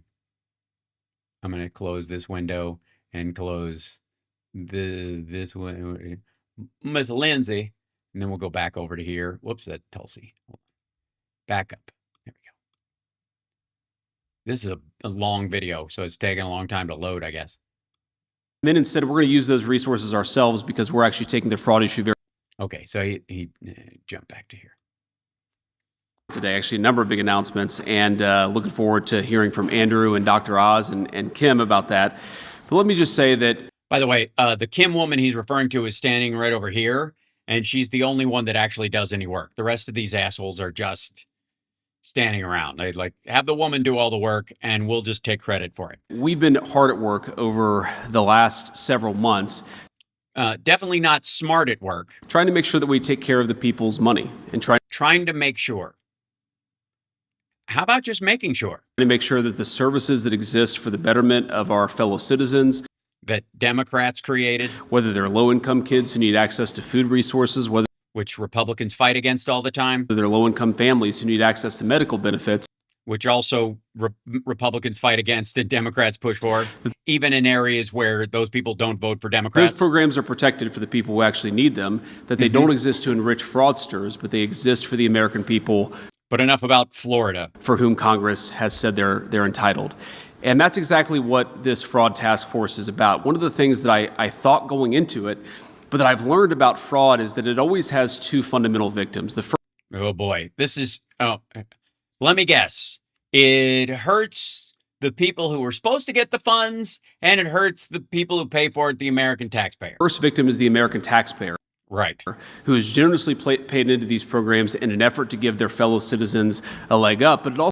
Well, that would be the Democrats. The Republicans do it because they feel like they're forced to, and any chance they get, they try to shut those programs down. Also has as its victim... But they use them in red states more than blue states. That's the other thing, too. The people who are meant to benefit from these programs... Poor people in red states, by and large. Who are not able to benefit, or maybe are benefiting less because of what a disaster some of the fraud has wrought in these. Now, is the fraud by and large, does anybody think that the fraud by and large is people, individuals, the people who get the services, cheating the government, lying about their own needs, and stealing Medicare and Medicaid stuff, claiming they have illnesses they do not have, and living off those benefits? Is that, by and large, the extent of the fraud, or even a statistically significant amount of it? Like voter fraud, this idea that all these illegals are voting when they clearly are not. We could barely get our own citizens to vote, therefore, much less get a bunch of people who might get thrown in jail to try it. These programs, and let me just give you a few concrete examples. Here we go. Concrete, that's what we've been looking for. That's all I'm asking for. Come on now. Concrete examples. Here we go. Of what we're worried about, of what we're concrete examples of what you're worried about. Jesus Christ. Targeting, and also what we're going to do to solve some of these. Tell me what worries you, JD. Okay. These problems. So, first, we're announcing that the federal government is deferring $1.3 billion in Medicaid reimbursements from the state of California. Okay. No, they're not. They're cutting off anti-fraud like law enforcement funding to go after that the funds that the state would use to go after fraud in the state. That's what they're cutting. They're not cutting the benefits of the actual people. But it's sure as hell, because JD Vance is a dipshit, it sounds like that. It sounds like, because maggots like the idea, red meat for the maggots, they like the idea that people on Medicare or Medicaid in California will get fucked. That's why he says it that way. $1.3 billion in $1.3 billion from California in Medicare reimbursement funds. Medicaid reimbursements from the state of California. Again, this is not stuff that goes to people who are on Medicare and Medicaid. And the simple reason is because the state of California has not taken fraud very seriously. And because of that, we see a lot of the consequences that I just referenced. And again, you didn't just reference any. Let me highlight the fact that this really is two separate victims. So there are California taxpayers and American taxpayers who are being defrauded because California isn't taking... Wait, Californians are Americans? When did this shit start? Its program seriously. But also you have people who've been prescribed medications that they don't even need. Sometimes they've had drugs put into their bodies that they don't need because fraudsters have actually encouraged false prescriptions and false administration of medications. So think about this. You're just a person trying to go see a doctor. Okay, real quick. this is medical fraud, not Medicare and Medicaid fraud. Like, this is fucked up. Also, what they're really talking about is medicines that they give to old people in old folks' homes who aren't consciously aware. And the idea that those drugs actually go into those patients is kind of stupid. A lot of times they're just diverted and stolen. They like, oh my God, you guys are giving this drug to all these old people here. Why the fuck are you dumping Viagra into their veins when they clearly don't need it? Because they're spry. No, they're actually not giving it to the people. They're billing for it, saying they're giving this particular drug to the patients in their care at a hospice facility or something like that, and then selling it again to somebody else. This happens all over Florida, and he doesn't bring it up. Assume that your doctor is doing the right thing, but these fraudulent healthcare providers are getting rich by giving people medications they don't even need. How would they get rich if they pay for if you're getting paid to get, you got to buy the drug and give it to somebody, right? So they're either not giving it to them, which they should if they're billing for it, or justify it, or they are, again, like I said, reselling it, which is more of it. But how is that ever the patient's fucking fault? Ever? And why would you punish people? And he's not, by the way. They want to make it sound like they're punishing people who are on Medicare and Medicaid because that gives Republicans a hard on. But this is not what's occurring. It's a defrauding of the American taxpayer, but it's a violation of the trust that should exist between every American and the people who prescribe the medications. That's one thing that we want to... That would be a doctor, I'm presuming? We're targeting, and this is why we're taking this action, is because we want California to get serious about this fraud. And the way we're going to do that is by cutting all the funding that they use to look for fraud. I'm not kidding. The second thing I want to talk about, and it requires a little bit of background explanation, is that Here we go. Deep reads. We're going to figure this out. Here we go. Background information. This is complicated, but you'll get it, people. We're going to very aggressively encourage the states to take Medicare fraud more seriously. So I think you're right. That was very complicated. You're going to very aggressively encourage states to take Medicare fraud more seriously. Excellent. Will this come in the form of a strongly worded letter or your removal of funds that they would use to go after the fraud from the state? Okay. I think a lot of you... By the way, it's a reimbursement too. So you only have to reimburse the funds that they would spend on this in the first place. Understand, but for those of you watching at home who don't appreciate this, So, by the way, you're doing the math in your head right now. So if they're refusing to reimburse the funds that California spent going after fraud, which is $1.3 billion, that means California spent $1.3 billion going after Medicare and Medicaid fraud, and the federal government is not going to pay them back for doing it. They spent that money on law enforcement. They spent that money on, the Attorney General's office and investigations and stuff going into this, and they're not going to reimburse it from the state or from the federal government to the state because that money was already spent, because they're not going after fraud hard enough with the money they already spent going after fraud. The Medicaid system that exists in the United States is really 50 separate systems. The federal government pays most of the Medicaid money, but then each of the individual states actually administers the Medicaid program. Now, we have red states and blue states that go after fraud aggressively, but we also unfortunately have some states, mostly blue states unfortunately, that do not take Medicaid fraud very seriously. So you like Florida. Oh, right, shit. Have what's called Medicaid Fraud Control Units, or MFCUs. These Medicaid fraud, these anti-fraud units within the Medicaid program, we generously, meaning the federal government generously gives these fraud control units many, many billions of dollars across the United States of America so that they can take Medicaid fraud seriously. Over $50 billion? No. There's 50 states. But let me just give you an example to highlight how absurd some of these Medicaid fraud programs are, because they're not actually being used at all. Okay, so these Medicaid programs are not being used. What he means is the fraud prevention force from the federal government as opposed to the AGs of other states. Now, they're used more in red states because red states don't put together their own Medicare fraud corruption units the way big states with lots of money like California do on their own. And they don't need necessarily the federal government to do it. They have their own team. And instead of using whoever the federal government is sending in as part of the federal workforce, instead of sending those people, into the state, you're like, no, thanks, we got it. You can reimburse us for what the people we hire here. By and large, this is a tool. This is a tool that we want the states to use, but unfortunately, a lot of states aren't using these tools at all.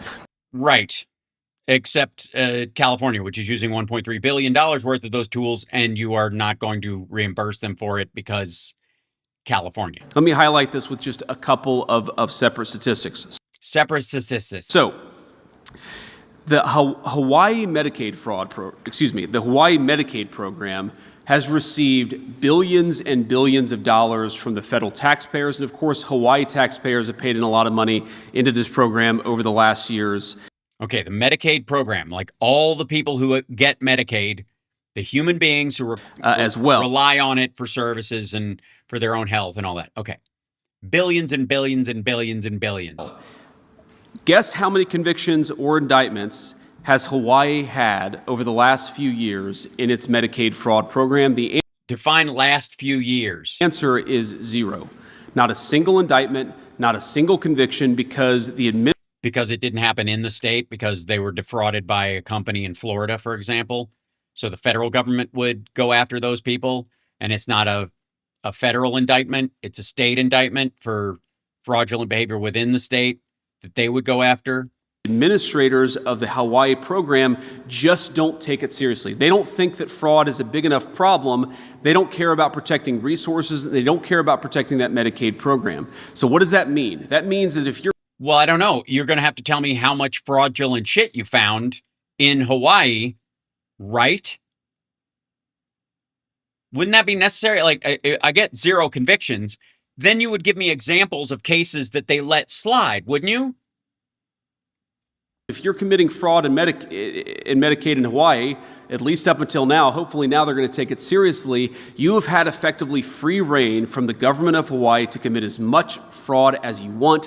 That is a complete disgrace. Again, we're just to assume that because they've gotten billions of dollars for Medicaid, that there's got to be a lot of fraud. In New York, which does a little bit better, but not by much, New York has had 9 indictments over the last year. 9 indictments. That's a $100 billion Medicaid program just in New York, and you've had 9 indictments. Indiana... Right, for like billions of dollars, though. That's the point. Those are who they're going after. Which has about a third of the population of the state of New York, has had more than 4 times as many indictments over the same period. Yeah, but they're actually, smaller and more disparate because the state doesn't bring in that much stuff. And make make the case. Did New York go after 9 gigantic purveyors of fraud and spent all their money on that, as opposed to going after somebody who may or may not have a head injury that keeps them from being able to work individually? And did Indiana just go after some people just to make examples of them that cost the taxpayer almost nothing by comparison? Arguably, the court case against that person is more than what they were alleged to have defrauded, but they just want to make a show of it. So does anybody here seriously think that the good people of Indiana are 12 times more likely to commit fraud than the people of New York? No, of course not. Yeah, I am. I've spent time in Indiana. Clearly, that's a problem. That's absurd. What is happening is that the people... What's happening is Indiana's going after individuals, and by and large, New York is focusing on large fraudulent groups and that kind of shit. Out of the country, using Interpol and that kind of stuff, getting people who are defrauding people from fucking internet cafes in Cambodia. The leadership in New York are just not taking the fraud issue seriously. They're not using these anti-fraud control units to actually investigate and indict the fraud. So again, if you haven't investigated and indicted them yourselves, how do you know they exist on the level that you're talking about? And also, what do you mean the last few years? What are we going to do to fix that? Today, nothing. We are sending across 50 Medicaid programs, we are sending letters that Oh, a letter. Oh, dear me. Bet it smells like lavender. will require them to show Will it have a big, pretty stamp on it? that they are effectively and aggressively prosecuting Medicaid fraud in their states. And if they do not aggressively prosecute Medicaid fraud, What if there's not any, again, that's worth the lawsuit? we are going to turn off the money that goes to these anti-fraud units. And I would say, Brilliant. Yes, if you're not going after the fraud, if you don't spend the money, we're not going to give you the money. This sounds like normal federal government budgeting to me. a couple things about this. That it, besides it being silly, You may think, obviously, this is a Republican administration. We're all proud Republicans up here. no, I don't think that at all. I think you're a bunch of robber baron oligarchs who are trying to rip everyone off before you fucking slide out the side door. You may think that this is purely I don't think you're Republicans at all. a red state or blue state issue. That's actually not true. You're right. A lot of fraud happens in red states. We see Organized fraud. Medicaid fraud issues in Ohio, the state that I used to represent in the in the United States Senate. We also see Medicaid issues, fraud issues in a state like Maryland, which is obviously a very blue state. But both Ohio Why don't you bring up Florida? It's one of the biggest places. and Maryland have worked with us to take this issue seriously. They've worked with the guys behind me. They've worked with our entire team to make sure that they take fraud seriously. Again, this does not have to be a red state or a blue state issue. This is just basic good government. However, states like California, states like Hawaii, states like New York have completely not taken the fraud issue seriously in the Medicaid program. And so for those states that refuse to get citation needed, by the way. I don't know why we're supposed to just take his word for it. One would think that you'd have like a Minnesota example that you would give in the case of California or Hawaii or any of these things. But the problem is that they bring up the cases that they know about. These are either ongoing investigations in cases that are happening, and they will literally help the people who are guilty of the fraud get away with it if they open their fucking trap. And they can't present a case that hasn't been indicted because it's not a case unless you have some information the state doesn't have, in which case it's a federal case, so it's up to you anyways. To get serious about fraud, we are going to turn off that anti-fraud money. And let's listen to that sentence again. What? That refuse to get serious about fraud, we are going to turn off that anti-fraud money. If you refuse to get serious about fraud, we're going to turn off that anti-fraud money, which are reimbursements for the investigations you have already done into fraud. And if we continue to find problems, we can turn off other resources within their state Medicaid programs as well. Namely, stuff that goes to actual human beings? No. Our goal here is not to do that. We don't want to turn off any money. What we want to do is ensure that people are taking fraud seriously. We want to protect Medicaid. We want to protect Medicare. But not if you ask Mike Lee, he wants to get rid of it. Republicans, by and large, want to get rid of it. Project 2025, they want to get rid of it. We can't do that if the states that are administering those programs are allowing those programs to be fleeced by fraudsters. So we encourage, whether it's California or New York or Maryland or Ohio, we encourage people to work with us. We want to help you use technology and other tools to get rid of the fraud, to get to the root of the fraud. We want to help you, but we... Oh, thanks. Yeah. Sweet of you. Can only help these state programs if those state programs are willing to help themselves. So these letters are the... We can only reimburse the money that's spent on fraud prevention if you spend the money for fraud prevention. And California spent $1.3 billion fighting fraud. And we're not going to reinforce that because we don't think they've been mean enough or gotten enough people. Notice he didn't bring up the number, the $1.3 billion in California. He brought up New York versus Indiana. He didn't bring up California. I wonder why. Wouldn't you bring them up if they're the primary case you're making? The first step, the first effort to try to force these states to get serious about prosecuting fraud, and that's exactly what we're doing. Let me just talk about one final issue here. Please get it over with. We see a lot of fraud in the home health care and in the hospice care system. I think Dr. Oz will probably... Yes, Florida. Talk a little bit more about that. But again, you have to appreciate that this fraud issue is fundamentally theft from the taxpayer, but also theft from people who need these programs. Just last month, a California psychotherapist, a woman who had spent... Okay. a California psychotherapist. Now, and he just led this off, home health care and hospice care. So this woman probably is defrauding everybody, right?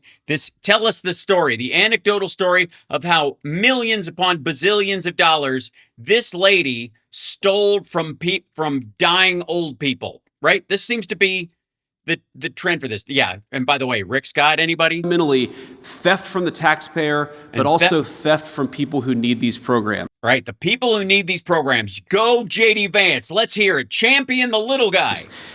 Just last month, a California psychotherapist. A California psychotherapist, which again, oxymoron. A woman who had spent 40 years treating patients, helping patients, and giving Viagra to old ladies and double billing the government. This awful woman. Helping people deal with problems, found out that her Medicare program had been turned off. Sorry. Her Medicare program had been turned off. So she wasn't getting more money than she was supposed to get. She was getting less money, or in fact, no money. What the fuck? How is this your example? Think about, there's 340 million fucking people in this country. There's 44 million people in California. Your one example is a psychotherapist who paid her taxes for 40 years and worked with people all over the place, and her Medicare got turned off. What the fuck are these? What are you talking about? How is that the example? Back the fuck up. Wait. A woman who had spent... Hold on. This is fucking crazy. You're going to yank $1.3 billion from the state of California because they're not going after fraud hard enough, because the American taxpayers' money is being stolen by awful people, thrown down a well. These people are charging and overcharging and giving people drugs they aren't actually giving them, and keeping the cash, or whatever the fuck story is. And this is his example. This is it. Listen to this example. Fuck me. Maggots. Dig in. How is this an example of the taxpayers getting fleeced by fraud? Fundamentally, theft from the taxpayer, but also theft from people who need these programs. Right. Theft from the taxpayer and theft from people who need it. So they are taking funds that were meant for somebody, and they are stealing those funds. They're getting taxpayer money that should be going over here and keeping it for themselves, right? That's the premise. That's how all this fraud works so far. We got to put a stop to it because of America. Just last month, a California psychotherapist, a woman who had spent 40 years treating patients, helping people deal with problems. Nice lady, super lady, great. Found out that her Medicare program had been turned off, that she did not have access to the resources that she had been paying into for her entire life. Why? Because a fraudster had stolen her identity and signed her up for healthcare services that she didn't need.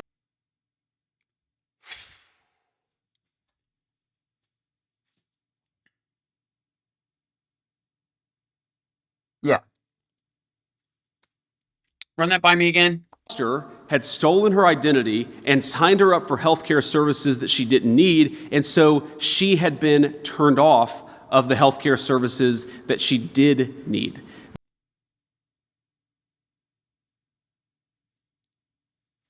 And this has to do with hospice and home health care and giant fraudsters like fucking how. This is identity theft, dumb fuck. Did it sign her up for a more expensive form of Medicare? So she was getting drugs mailed to her house and they're being stolen from the fucking mailbox? What are you talking about? This is idiocy. How is this an example?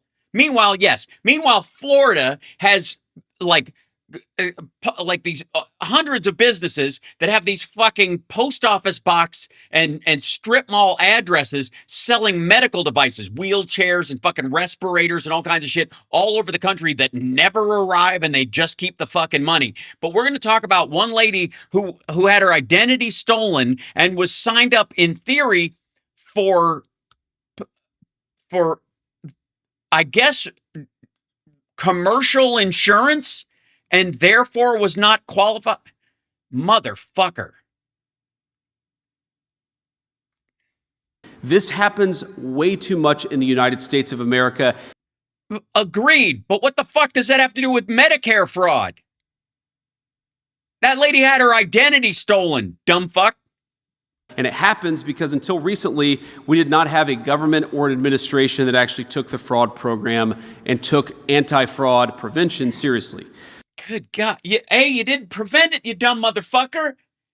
I don't even know how that shook out. Were you just going to assume you heard about it? Where'd you hear about it? Because the woman in California, it was probably one of the indictments that California did. That's the money you're not going to reimburse them for. What the fuck? So let me just close with one. Oh yeah, well, yeah, you should close now.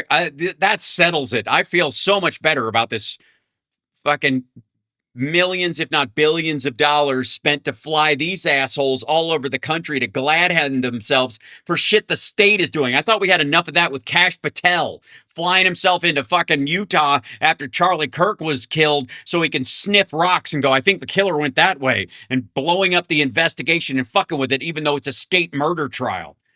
God damn these fuckers. One final observation here. First of all, why are we doing this now? Why weren't we doing this 2 years ago? And They do all the time. Simple answer is because we didn't have a president and we didn't have an administration who took fraud seriously. Jesus Christ. Trump took fraud seriously one time when he had to go to court and defend himself against, 35 charges, and he lost. He's legally a fraudster. I want to thank the President of the United States. That's why he's trying to water down what the word fraud means by setting up this fucking, blue ribbon committee. I know he's busy in China. No, he isn't. He just flew there and went straight to sleep after sleeping on the fucking plane. That's exactly right. Hold on. Somebody called it immediately. Give a thumbs up. Support the show if you would. I greatly appreciate it. Meanwhile, ladies and gentlemen.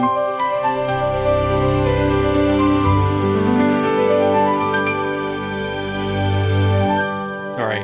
The moron you know. JD Vance, everybody. All of these efforts, all of these things that we're finding are because we have a president who has told us, take the fraud issue seriously, get to the root of it, and... No, he hasn't. He wants you to call a bunch of other people's frauds so it waters down what fraud means, you dumbass.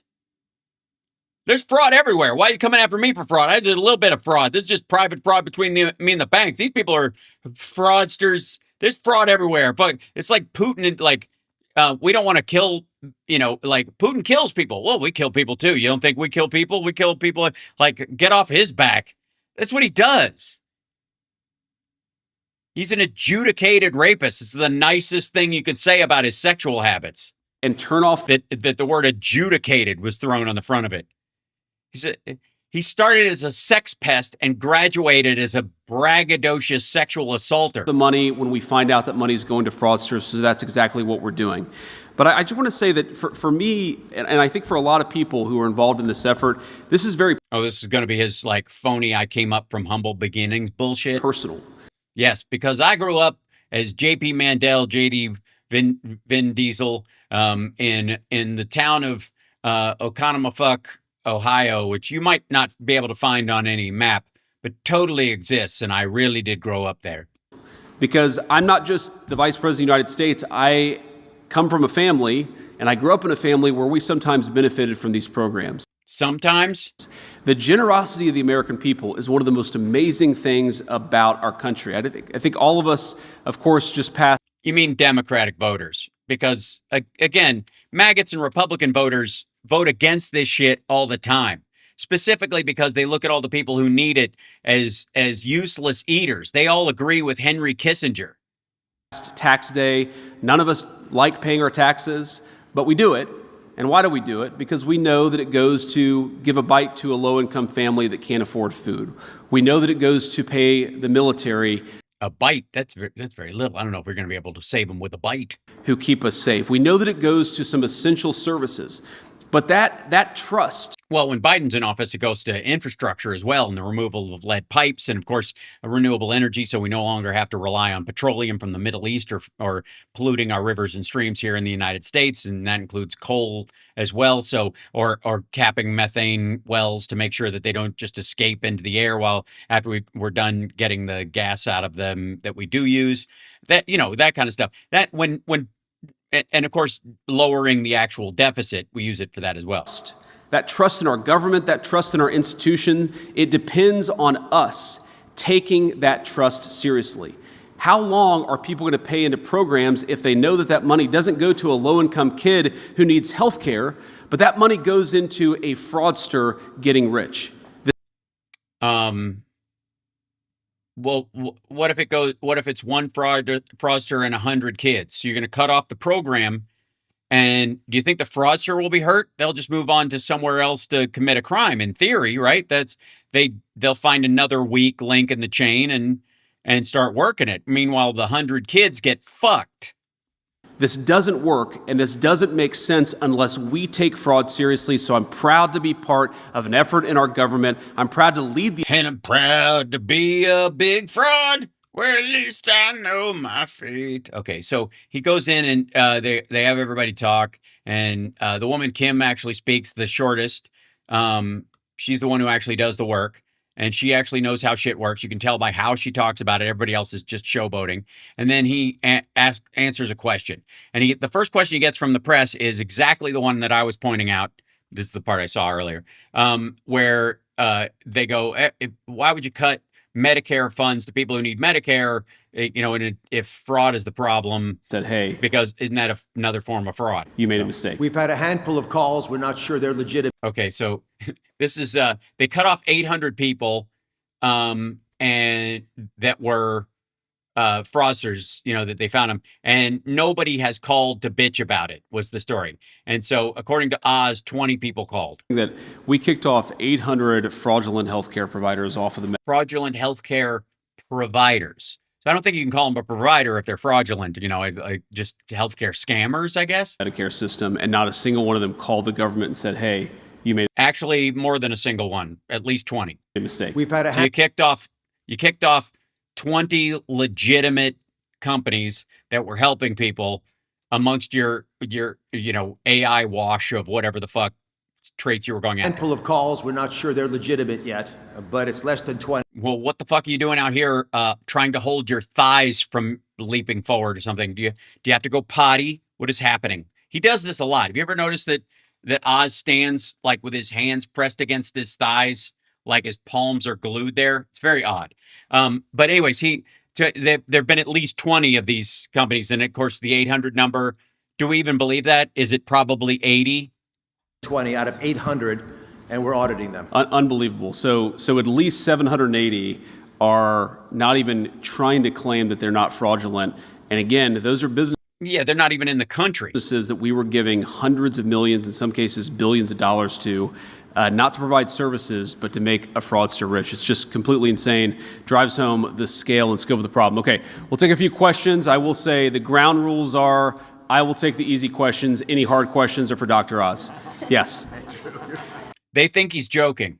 Monica Alba with NBC News. I want to ask you first on the issue of fraud. As you're saying, if the administration is calling to specifically withhold Medicaid payments, why should the people who rely on those payments suffer the consequences for a state's failure to go after bad actors? And I have. Okay, so Trump and Vance have both used language that make it sound like they're cutting the actual funds for Medicare and Medicaid, which they would never get away with. Now, why is that? Even if they fucking hate California, so much of the Medicare payments go into red districts in the eastern part of California, in the desert areas and Stockton and all those places that, where McCarthy's seat was and that kind of shit.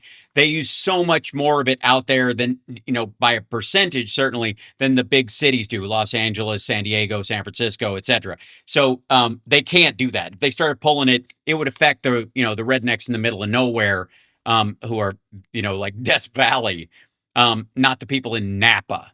And I have another question for you after. So I want to be clear here. We're talking about withholding the Medicaid fraud enforcement payments that go to the state bureaucrats. We're not talking about by the way, reimbursement payments. Withholding people's benefits. We're talking about turning off the resources that the state government should be using to police fraud. Which they are, which is why it's a reimbursement. And then instead, we're going to use those resources ourselves because we're actually taking the fraud issue very seriously. But what resources? If you don't spend it, it's unnecessary money. But I do think it raises a very important issue. So basically, what they're doing is they're taking money from the big states, the big wealthy states, and they're giving it to their little fraud group as a slush fund for them to run all over the country and spend however they like, glad handing in red states that suck up more Medicare funds than anybody else. Going to be some, I'm sure, some politicians who say what you're doing here is harming the Medicaid program. We're trying to save the Medicaid program from dysfunctional state bureaucrats. So sweet. If you allow hundreds of millions, billions, even more money to go out the door, not to healthcare services for low-income families, but to fraudsters, you eventually are going to destroy the Medicaid program. So this is why we say...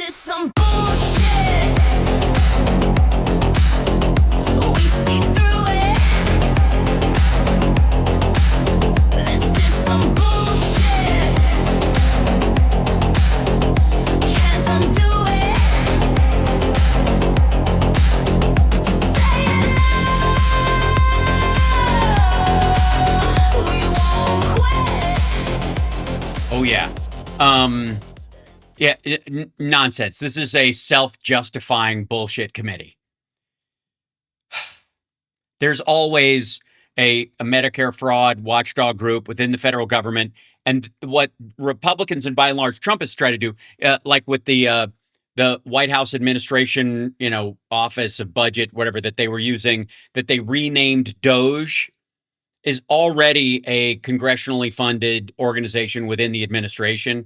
They just renamed it DOGE and gave everybody those offices and kicked out a bunch of people who were already working there. And those people went the fuck away from my desk, and it didn't last. That's why DOGE failed, because it was a takeover of an organization that already exists. And they, instead of going in and finding fraud and the misappropriation of funds and all that kind of stuff, all they did was take funds away from shit they didn't like.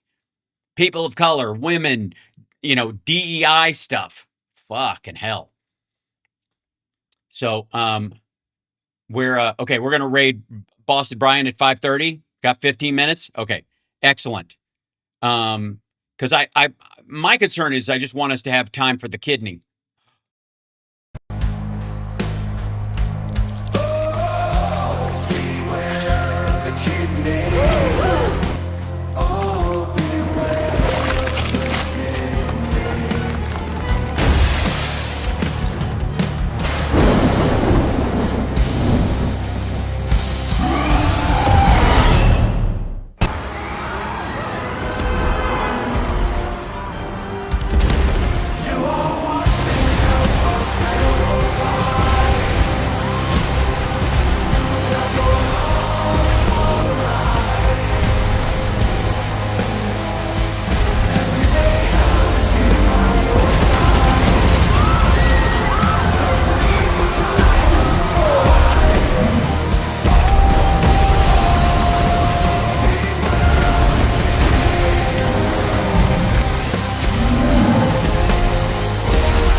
Has a very special place in the heart.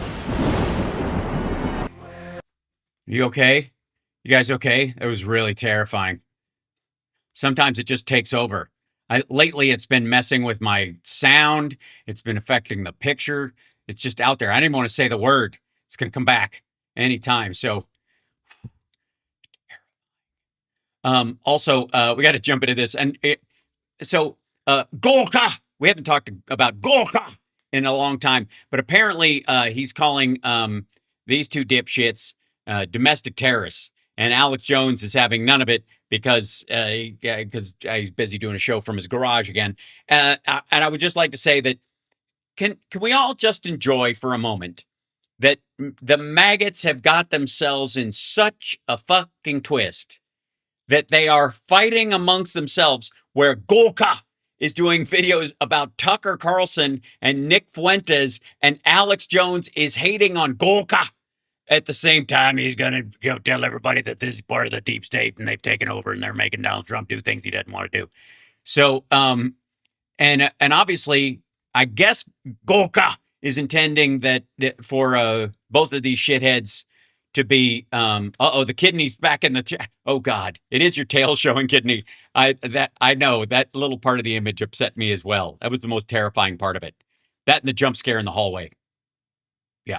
So, anyways, these two gentlemen, by the way, there's no word whether or not this is indeed the demon that gave Tucker the scratches on his sides and his shoulder as he described them, which again, if you were, in terms of how you would get scratches in those places, it just seems to me that, let's say you're in a truck stop and you're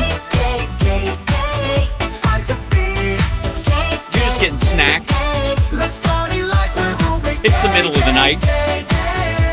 Your wife's asleep. And you just got to use the can. And you go into the bathroom. And this little demon sneaks up behind you. What could be worse? Except Golka. You know what I wanna do.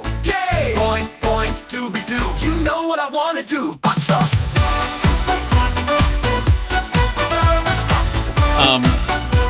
I'm not saying that's what happened. I'm just asking questions, right, Tucker? Okay, so here you go. Trump's terrorism czar, Khazar, his Caesar. But right now we are. Right now we've got domestic terrorists who used to be president. He goes, so Golka. Not seeing comparable. And by not seeing, I mean not seeing, which is normally not a bad thing, but right now we're not seeing. Come join me. We'll all go not seeing together. Trend lines to violence on the right as we see on the left. And also, can I get I love how they always drag us into it. Sorry, Jancic says what? Extemporaneously, just kind of add a little addition here. Please. Yes, please. You're digging a hole. Keep digging.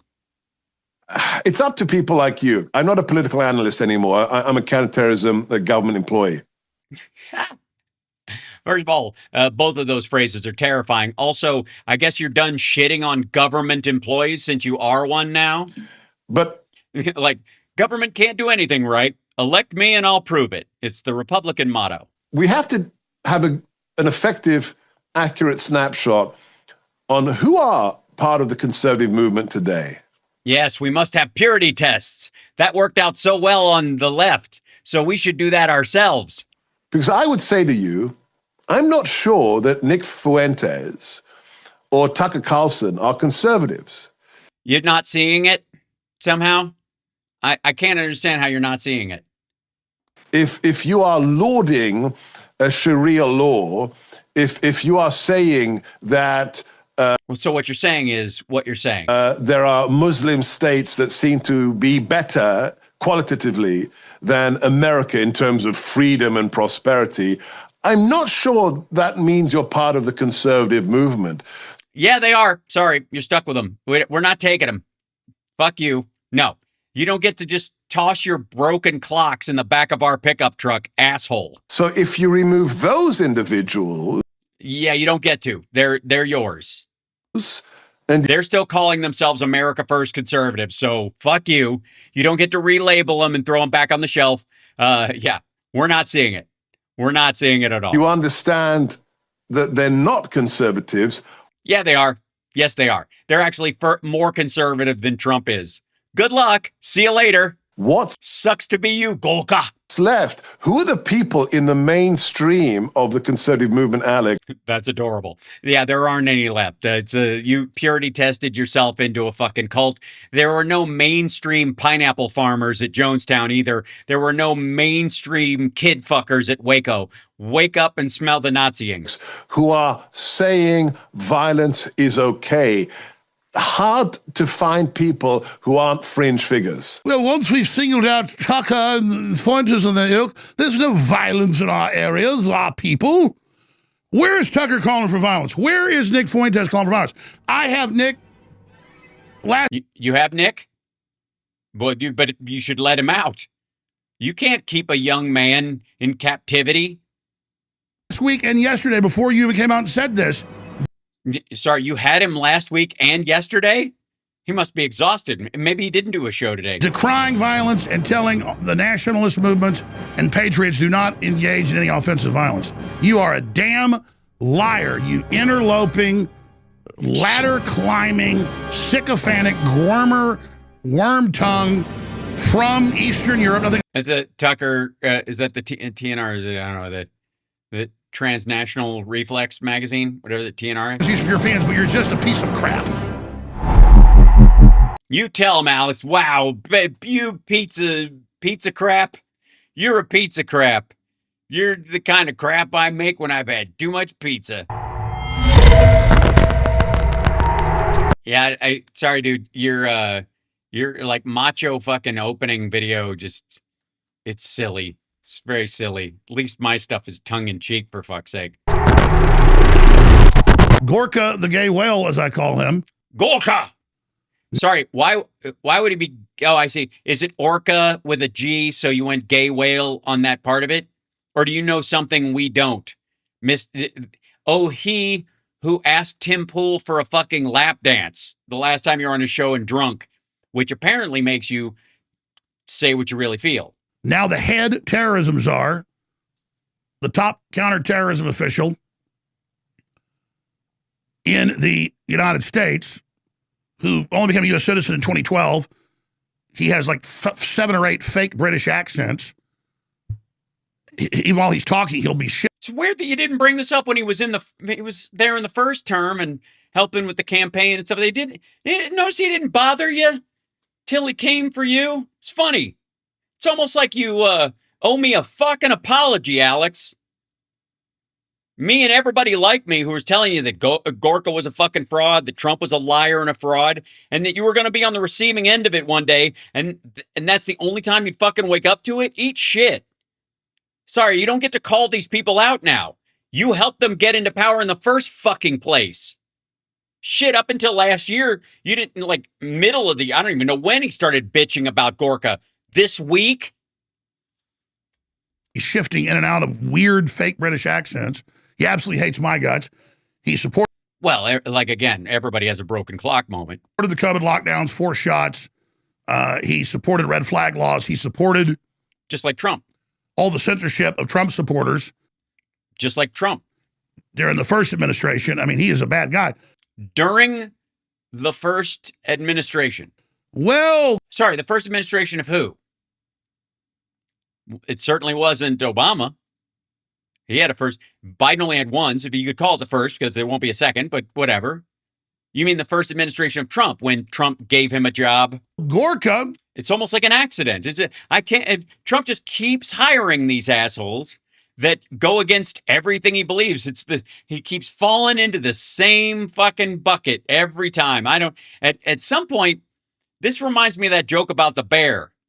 This isn't about hunting, is it? Has come out and put out a new national terrorism strategy, counterterrorism strategy. Remember, one of the first things Biden did in 2021 when he got in through fraud was put out his report saying the number one threat was white people and the number one crime is no, it wasn't white terrorism. Also, no, the number one, there is nothing in there that says the number one threat is white people. Fuck you, dude. That's like saying, the number one event is leprechauns running around your front yard or. No. White people are real. Leprechauns are unfortunately not. I think they once were here, but I think there was an update to the sim we live in and they just erased them. Unicorns or something basically doesn't even exist. But they then have this whole strategy to persecute and censor and all this control. Well, now. Yes. During which time you remained on the air and are still on the air. Telling the truth about the fucking Illuminati deep state reptilians, and yet they haven't managed to catch you even though you've been in the same fucking city this whole time? I'm beginning to think these assholes don't exist. It's all about left-wing terrorism and tranny groups and all the rest of it. But instead of saying they're going to prosecute them or, no, they say we're going to go after people for their behavior, not criminal behavior, but their potential behavior and their statements. And then he's talking to... Sorry, what kind of behavior are we talking about? It sounds like you mean people who are disloyal to Trump. The Breitbart editor, and it's clearly a staged, canned statement. And he's like, well, are there any right-wing terrorists? And he goes, well, no, we don't count Tucker Carlson and Nick Fuentes as right-wing or conservative.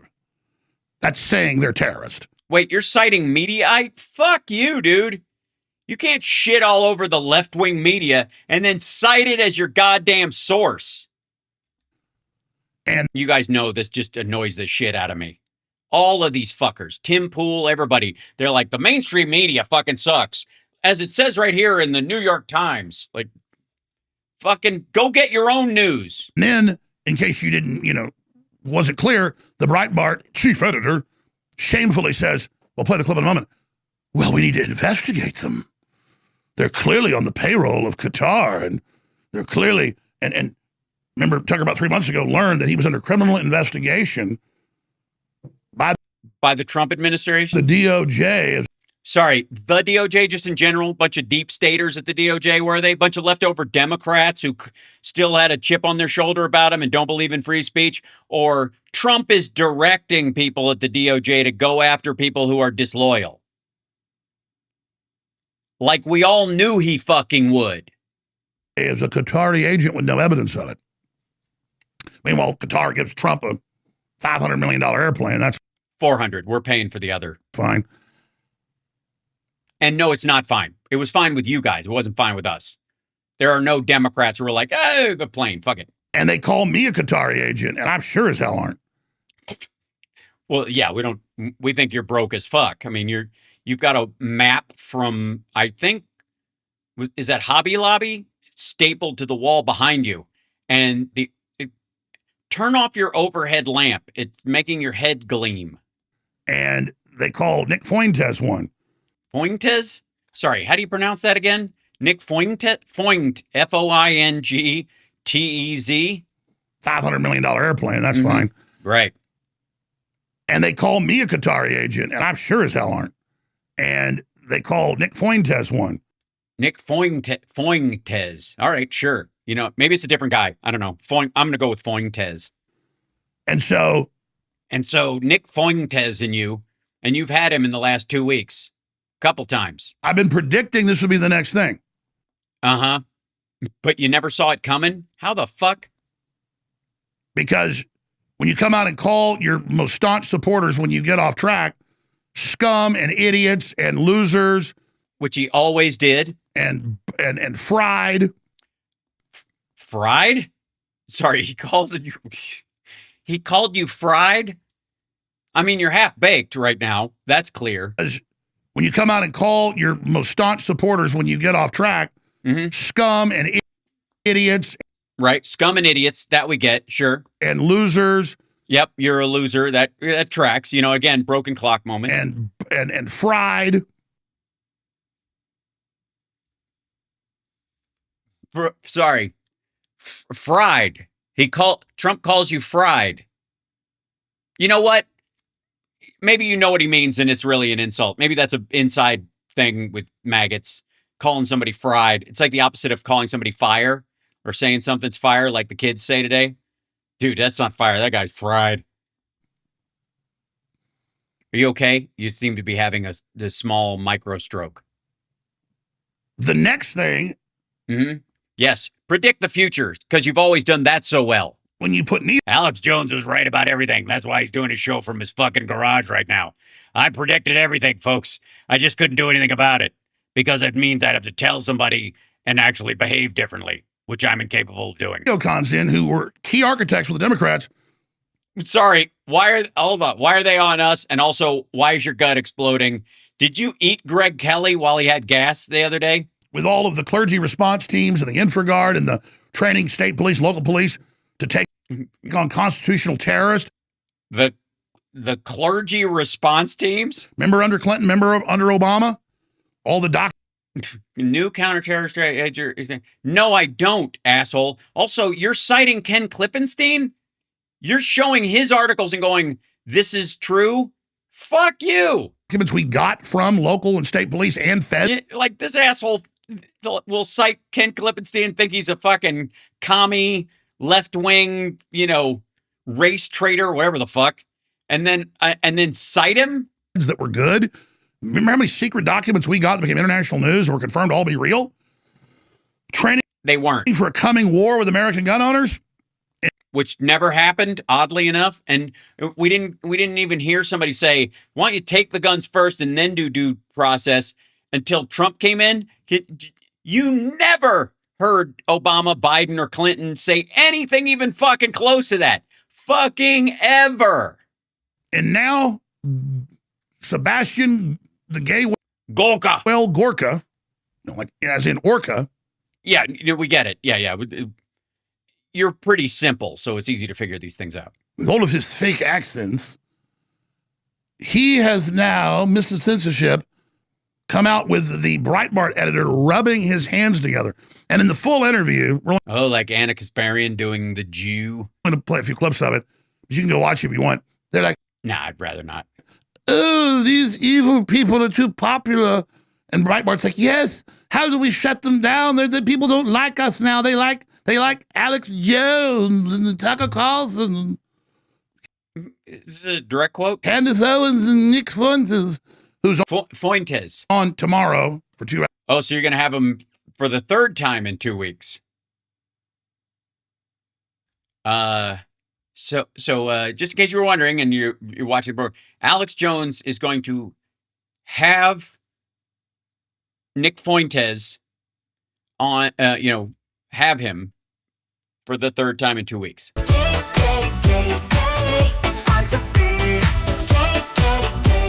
I think he's jealous of that Tucker Carlson picture personally. 2 hours at 1 p.m. All right, we're going to kick it over to Brian. Is he up? Is he around?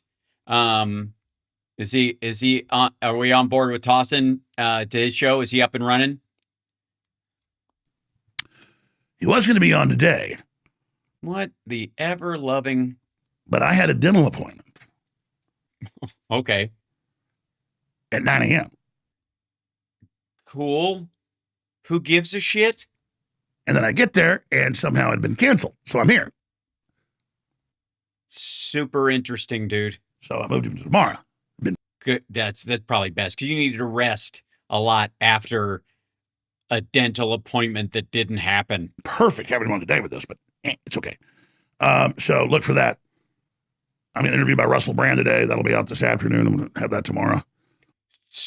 Gotcha. So you're not just going with dyed-in-the-wool racist. You're actually going to be interviewed by a guy with 8 rape counts in 2 different countries. Lot going on. Big. Yeah, that's a lot. Guess we'll tell you about coming up. Yeah. What are you doing? Rubbing your old ring finger where you're to remind everybody you're no longer married? But is right. Sorry, what you were just saying? Your favorite part of Nick Fuentes? I'm going to interview by Russell Brand today. That'll be out this afternoon. I'm going to have that tomorrow. Lot what going on. Right. Guess we'll tell you about coming up. And what was your favorite part of Nick Fuentes? Butt. I see. His butt. All right. Sure. That makes sense. Where was you I? saw Victor Boot a month ago on the show. Pretty smart guy. He's like the Eric Prince, the Russian version. Yeah, he's evil too. Saying, Alex, I'm tracking all of this.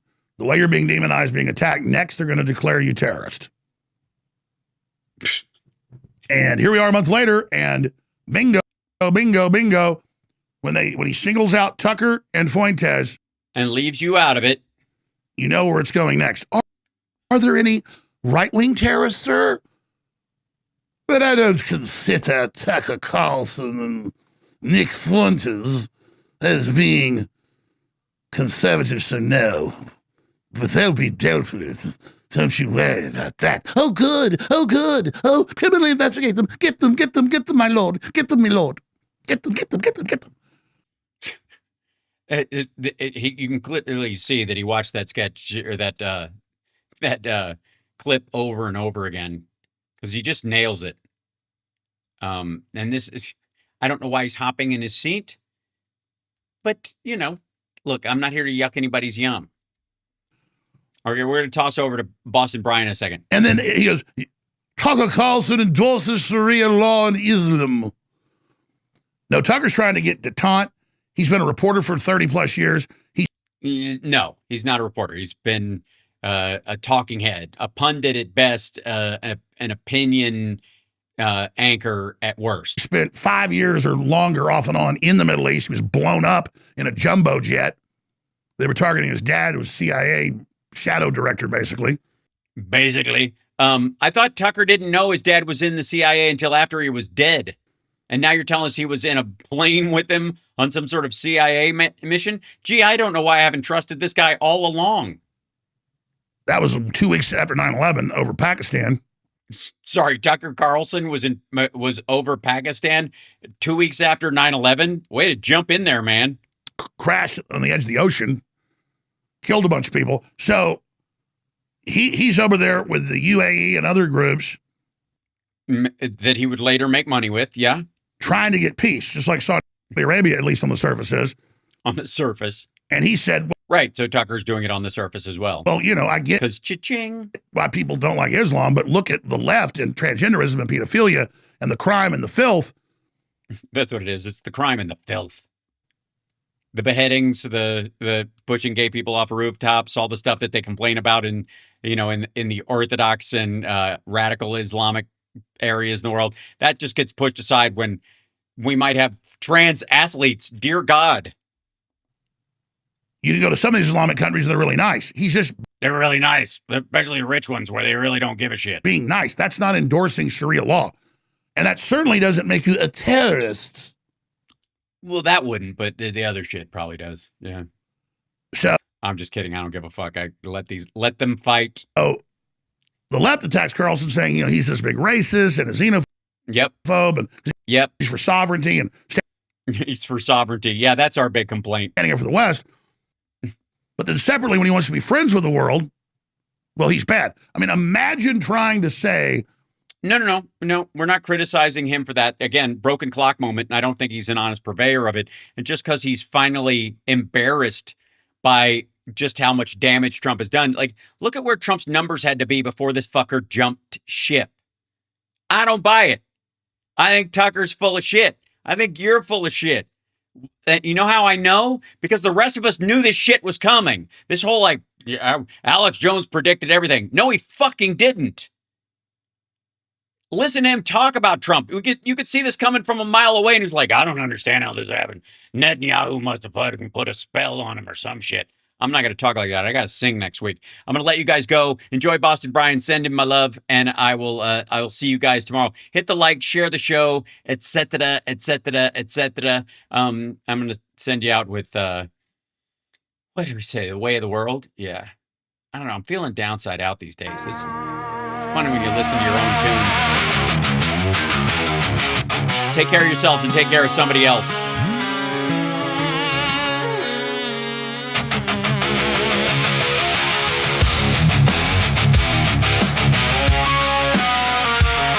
Hit that like, share the show.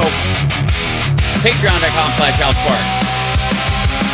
I'm still one with a ghost of us. Naming my mouth cuts too much. Half a thought and it folds in two, like a bruise leaves a mark on you. Don't hurt in my shaking hand. Know something I don't understand. Like ghosting at the edge of me. Something there that I just can't see. Thank you guys so much. You hear that too? Or is it just subscribe?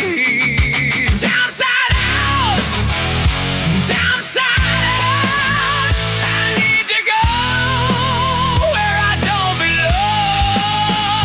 Downside out, downside out. I need to go where it feels so wrong.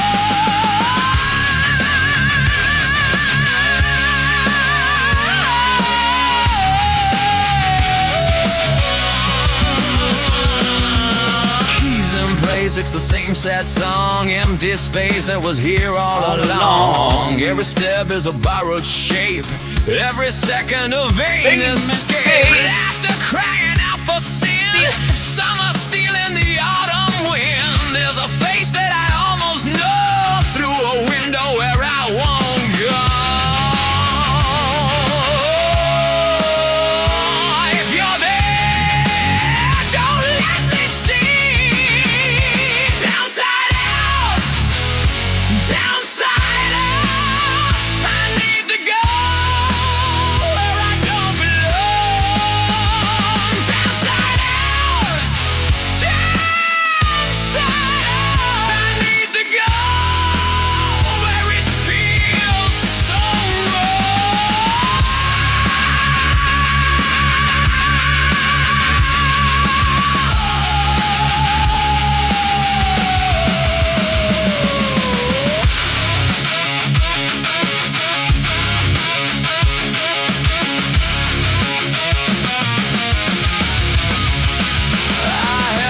still so it wouldn't ruin. Now it moves in the things I do, in my hands, in the way I speak, in the cracks when I try to sleep. And you sit like you always did, never answer, just nod your head. If I reach, do you disappear? Goodbye.